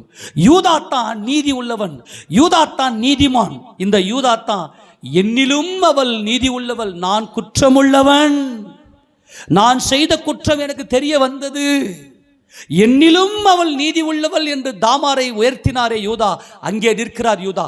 யூதா கர்த்தரை அறிந்தவர், கர்த்தருடைய மகிமையை ஆராய்ந்து பார்த்தவர். அவர் பெரியவர், என் இயேசு ராஜன் பெரியவர், என் யெகோவா தேவன் பெரியவர், எனக்காக யாவையும் செய்து முடித்தவர் என்று அறிந்தவர் தான் இந்த யூதா. இந்த யூதா தேவனை அறிந்தபடினாலே இஸ்ரவேல் என்கின்ற பூர்ணமாக்கப்பட்ட அந்த மகிமையின் நாமத்துக்குள்ளே வருகிறார். எபிரியன் என்பவன் தெய்வீக வல்லமை உடையவன். எபிரியனுக்கு முன்பதாக எந்த இயற்கையும் நிற்க முடியாது, எல்லாவற்றையும் மேற்கொண்டவன். எபிரியனுக்கு முன்பதாக, எபிரியன் என்பது தெய்வீக வல்லமை, இஸ்ரவேல் என்பது தெய்வீக மகிமை. இந்த எபிரியனுக்கு முன்பதாக விக்கிரகங்களை முற்றிலுமாக கூண்டோடு ஒழித்து தேவனை அறிகிற அறிவுதான் எபிரியன். இந்த யூதா தான் எபிரியன். இந்த எபிரியனுக்குள்ள தெய்வீக வல்லமையும் இஸ்ரவேலுக்குள்ள தெய்வீக மகிமையும். அவர் நாமம் பெரியது. அந்த நாமம் இயேசு என்கின்ற நாமம். அந்த நாமத்தை நீ நினைச்சாலே உன் மனசுக்குள்ள அவ்வளவு பெரிய சந்தோஷம். என்ன நாங்கள் அவர் அறிந்திருக்கிறோம். 2வது வசனம், சாலேமிலே அவருடைய கூடாரமும் சீயோனிலே அவருடைய வாசஸ்தலமும் இருக்கிறது. நல்லா கவனிங்க, இந்த 2-3 வசனத்தில் தான் ரகசியம் இருக்கிறது. வாசித்து நாம் முடிக்க போகிறோம். சாலேம் என்பது இந்த மெல்கிசேதேக்கு சாலேமின் ராஜா. அவர் உன்னதமான தேவனுடைய ஆசாரியன். மெல்கிசேதேக் என்பதற்கு நீதியின் ராஜா என்றும், சாலேமின் ராஜா என்பதற்கு சமாதானத்தின் ராஜா என்றும் அர்த்தம். இதான் மெல்கிசேதேக்கின் முறைமையின்படியான பெரியவர் நமது ஆண்டவராகிய இயேசு கிறிஸ்து. சாலேமிலே அவருடைய கூடாரம் என்பது கொல்கொதா மலை. சாலேம் என்பது கொல்கொதா மலையை மாத்திர வேறு பிரித்து காண்பிப்பது சாலேம். இந்த சாலேம், சியோன் எங்க இருக்குது? சியோன் மலை எங்க இருக்குது? எருசலேமில் இருக்கிறது. சியோனும் எருசலேமும் ஒன்றரை இசைந்திருப்பது. சியோன் எருசலேம் என்பது ஒன்றரை இசைந்திருப்பது. இயேசு ராஜாவுடைய கல்வாரி சிலுவை கொல்கொதா மலையில, அந்த மண்டை ஓட்டு மலையில அவர் கல்வாரி சிலுவையில ஆணி அடிக்கப்பட்டு அவர் செத்தார் என்பதை அறிந்தவன் தான் யூதா. அதான் எபிரேய வல்லமை. அந்த இஸ்ரவேல் என்பது அவருடைய மகிமைக்கு சொந்தக்காரனாக, அவருடைய நித்திய நாமத்தை, அவருடைய நித்திய ஆளுகை அறிந்தவர் தான் இந்த இஸ்ரவேல். ஆக சாலேமிலே அவருடைய கூடாரம், கொல்கொதா மலையிலே அவருடைய ஆணி அடிக்கப்பட்டு சமாதானத்தை உண்டு பண்ணினார். நமக்கு சமாதானத்தை தேவனோடு உண்டு பண்ணின சாலேமின் ராஜா என் ஆண்டவராகிய இயேசு கிறிஸ்து சியோனிலே அவருடைய வாசஸ்தலம். வாசஸ்தலம் என்பது மகிமையின் ஆலயம், மகிமையின் சரீரம். அவர் சியோனிலே, நான் என்னுடைய பரிசுத்த பர்வதமாகிய சியோனிலே என்னுடைய ராஜாவை அபிஷேகம் பண்ணி வைத்திருக்கிறேன். நித்திய ராஜாவாகிய இயேசு கிறிஸ்துவை தரிசிப்பதுதான் சியோனிலே அவருடைய வாசஸ்தலம், மகிமையின் சரீரம். சாலேமிலே அவருடைய மாம்ச சரீரம் ஆணி அடிக்கப்பட்டு தொங்க விடப்பட்டிருக்கிறது. சியோனிலே அந்த சரீரம் மகிமை அடைந்து பிதாவாகிய தேவனுடைய வலது பார்சலில் உட்கார்ந்திருக்கிறது. இதை அறிந்தவன் தான் யூதா. இந்த யூதா தன் பிழைகளை உணர்ந்து தமக்கு கிறிஸ்துவுக்கு மனைவி என்கின்ற அனுபவத்தில் தம்மை ஒப்பு கொடுத்தவன். அப்படி ஒப்பு கொடுக்கும் போது 3ஆம் வசனத்தை வாசிக்க பார்க்கலாம். அங்கே இருந்து, நல்லா கவனி, எங்கிருந்துங்க? சியோனிலிருந்து, பிதாவாகிய தேவனுடைய வலது பார்சத்தில் உட்கார்ந்திருக்கிற இயேசு ராஜாவில் இருந்து. இது பயங்கரம்.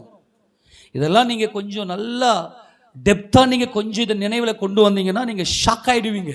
இந்த ஆசீர்வாதம் அங்கே இருந்து என்பது பயங்கர வல்லமை. எனக்கு எங்கிருந்து ஒத்தாசை வருகிறது? எனக்கு ஒத்தாசை வரும் பர்வதங்களுக்கு நேராக என் கண்களை ஏறெடுக்கிறேன். அந்த பர்வதம் சியோன் பர்வதம். அது சிங்காசனம் விட்டிருக்கிற சர்வ வல்லவரோடு கூட உட்கார்ந்திருக்கிற அந்த மகிமை. இந்த பெரியவர், அவர் நாமம் பெரியது. இயேசு என்கின்ற அந்த நாமம் பெரியது என்று அறிந்து மகிழ்ந்து கலிகூர்ந்து கொண்டிருக்கிற நமக்கு அங்கே இருந்து நமக்கு விரோதமாய் வருகிற வில்லின் அம்புகளையும், வசனம், அங்கே இருந்து வில்லின் அம்புகளையும் கேடகத்தையும் பட்டயத்தையும் யுத்தத்தையும் முறித்தார். கரங்களை தட்டி எல்லா தேவ பிரசன்னத்துக்குள்ளாக உனக்கு விரோதமாய் வருகிற எல்லா வில்லின் அம்புகளையும், எல்லா கேடகத்தையும், எல்லா பட்டயத்தை முறித்தார். இதை விட உங்களுக்கு வேற என்ன வேணும்? இதை விட உங்களுக்கு வேற என்ன வேணும்? அன்பான தேவஜனமே, உனக்கு முன்பதாக இருக்கக்கூடிய தடைகள் உன் பலத்தினாலும் உன் பராக்கிரமத்தில் முடியல. கர்த்தர் அதை சமபூமியாக்கி விட்டார். எல்லாவற்றை தாண்டி ஓடுவ. அது மாத்திரமல்ல, உனக்கு விரோதமாய் எழும்புகிற இந்த அந்தகார சக்திகள், வில்லின் சாத்தான் எய்கிற அக்னியாஸ்திரங்கள். இந்த வில்லின் அம்பு என்பது சாத்தான் எய்கிற அக்னியாஸ்திரங்கள். ஆனால் தேவனுடைய சர்வாயுத வர்க்கத்தை தரித்து கொண்டவர் தான் இந்த யூதா. யூதா யார் என்றால் தேவனுடைய சர்வாயுத வர்க்கம். நீதி என்னும் மார்க்கவசம், ரட்சண்யம் என்னும் தலைச்சீரா, அப்புறம் இருபுறமும் கருக்குள்ள பட்டயம், அப்புறம் விசுவாசம் என்னும் கேடகம், சமாதானத்திற்குரிய சுவிசேஷத்துக்குரிய ஆயத்தம் என்னும் பாதரட்சை, சத்தியம் என்னும் கச்சை. இந்த சர்வாயுத வர்க்கம் தான் மகிழ்ந்து கலிகூறு என்கின்ற பெரியவருக்குள்ளே நாம் அடைகிற ஒரு மாபெரும் சத்தியம். ஆக இந்த யூதா இஸ்ரவேலுக்குள்ள இந்த தேவனுடைய சர்வாயுத வர்க்கத்தை தேவன் நமக்கு கொடுத்தபடினாலே சாத்தான் எய்கிற அல்லது சாத்தானுடைய கூட்டத்தார் எய்கிற இந்த வில்லின் அம்புகளையும் கேடகத்தையும் பட்டயத்தையும் எல்லாவற்றையும் முறித்து போட்டார். முறிச்சிட்டார், எரிச்சிட்டார். இனி உங்களுக்கு விரோதமாக இது எழும்பவே எழும்பாது. அடுத்தது கடைசியா எப்படிப்பட்ட சந்தோஷத்தை நமக்கு கொடுக்கிறார் என்றால், யோவேல் 22 அதிகாரம் 21 22 தொடர்ந்து வாசிங்க, வாசித்து முடிக்கலாம். யோவேல் தீர்க்கதரிசன புத்தகம் 2 அதிகாரம் 21 வாசிங்க. தேசமே பயப்படாதே, தேசமே பயப்படாதே, மகிழ்ந்து கலிகூரு, கர்த்தர் பெரிய காரியங்களை செய்வார். வெளியின் மிருகங்களே பயப்படாதேயுங்கள், வனாந்தரத்திலே மேய்ச்சல் உண்டாகுங்க. உங்களுடைய வாழ்க்கையே வறண்டு போய் வனாந்தரமாக இருக்கலாம், ஆனால் இன்னைக்கு கர்த்தர் சொல்றார், எல்லாம் மேய்ச்சல் நிலம் உண்டாகத்தக்கதாய் அவ்வளவு பசுமையும் அவ்வளவு மகிமையும் தேவன் இன்றைக்கு நமக்கு கொடுக்கிறார். அங்கே சொல்றார், வனாந்தரம் எல்லாம் மேய்ச்சல் உண்டாகக்கூடிய செழிப்பை உண்டாக்கி விருட்சங்கள் காய்களையும் காய்க்கும். அந்த காய்கள் என்ன செய்யும் என்று சொன்னால், பழரசமாய் அத்திமரமும் திராட்சை செடியும் பலனை தரும். அடுத்து தொடர்ந்து 23 24 வாசிங்க. சீயோன் குமாரரே, உங்கள் தேவனாகிய கர்த்தருக்குள் மகிழ்ந்து கலிகூருங்கள்.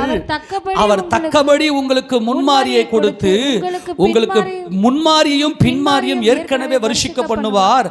கலங்கள் தானியத்தினால் நிரம்பி வழிகிற அபிஷேகம். உங்களுடைய கலங்கள் எல்லாம் உங்க வீட்டில் இருக்கக்கூடிய எதுலையுமே இனிமேல் குறைவு இருக்காதுங்க. நீ போயிட்டு குறைய பார்த்து சோர்ந்து போயிருக்கலாம். கர்த்தர் செய்ய போகிற இந்த பெரிய காரியங்கள் உன் கலங்கள் தானியத்தினால நிரம்பும். ஆலைகளில் திராட்சை ரசமும் எண்ணெயும் வழிந்து ஓடும். வழிஞ்சாவே பிடிச்சிக்குவோம் நம்ம, அப்படி ஒரு சொட்டு கீழே விட மாட்டோம். ஆனால் வழிந்து ஓடக்கூடிய தானியம், திராட்சரச தானியத்தினால் கலங்கள் தானியத்தில் நிரம்பி, ஆலைகளிலும் திராட்சரசமும் எண்ணெயும் வழிந்து ஓடக்கூடிய அந்த ஒரு மகிமையான அபிஷேகத்தை, அந்த ஒரு அனுபவத்தை தேவன் நமக்கு கொடுக்கிறார். ஹல்லேலூயா சொல்லுவோமா? எத்தனை பேர் ஆமென் சொல்ல முடியும்? நல்லா கவனிங்க. உங்களுக்கு முன்பாக இருக்க பெரிய பெரிய தடைகளை எல்லாம் கர்த்தர் தகர்த்து போட்டார். உங்களுக்கு விரோதமாய் எழும்பக்கூடிய சத்துருவின் போராட்டங்களை முறித்து போட்டார். உங்கள் வீடுகளில் எல்லாவற்றையும் நிரம்பி வழிகிற அபிஷேகத்தை கொடுக்கிறார். இதுதாங்க தேவன் கொடுக்கிற ஆபிரகாமுடைய தலையின் மேலே வச்ச அந்த அபிஷேகத்தை, அந்த ஒரு வாக்குத்தத்தத்தை அவருடைய சந்ததியாகிய நமக்கு தேவன் கொடுக்கிறார். கர்த்தராகிய இயேசு கிறிஸ்துவை விசுவாசிக்கிற நீங்கள் ஆபிரகாமின் சந்ததியாயும் வாக்குத்தத்தத்தின்படியே சுதந்திராயும் இருக்கிறீர்கள். ஆக இன்றைக்கு இந்த அபிஷேகத்தை நாம் பெற்று தேவனுடைய சுதந்திர வழியை நாம் உயர்த்தப்பட்டிருப்போம். தேவன் நம்மை நடத்துவாராக. கர்த்தருடைய பரிசுத்த நாமம் சொல்லாமா? சரி, நம்ம எல்லாருமாய் இப்போ குழந்தைய பிரதிஷ்டை செய்து நம்ம இந்த ஆராதனையை நம்ம முடிக்க போகிறோம். குழந்தை தூக்கி முன்னாடி வாங்க. அப்படியே வேணாம், குழந்தை தூக்கி முன்னா வாங்க, குயிக்கா வாங்க, டைம் ஆயிடுச்சு. கர்த்தர் நல்லவர். இந்த பிள்ளைக்காக நம்ம எல்லாம் ஜெபம் பண்ணி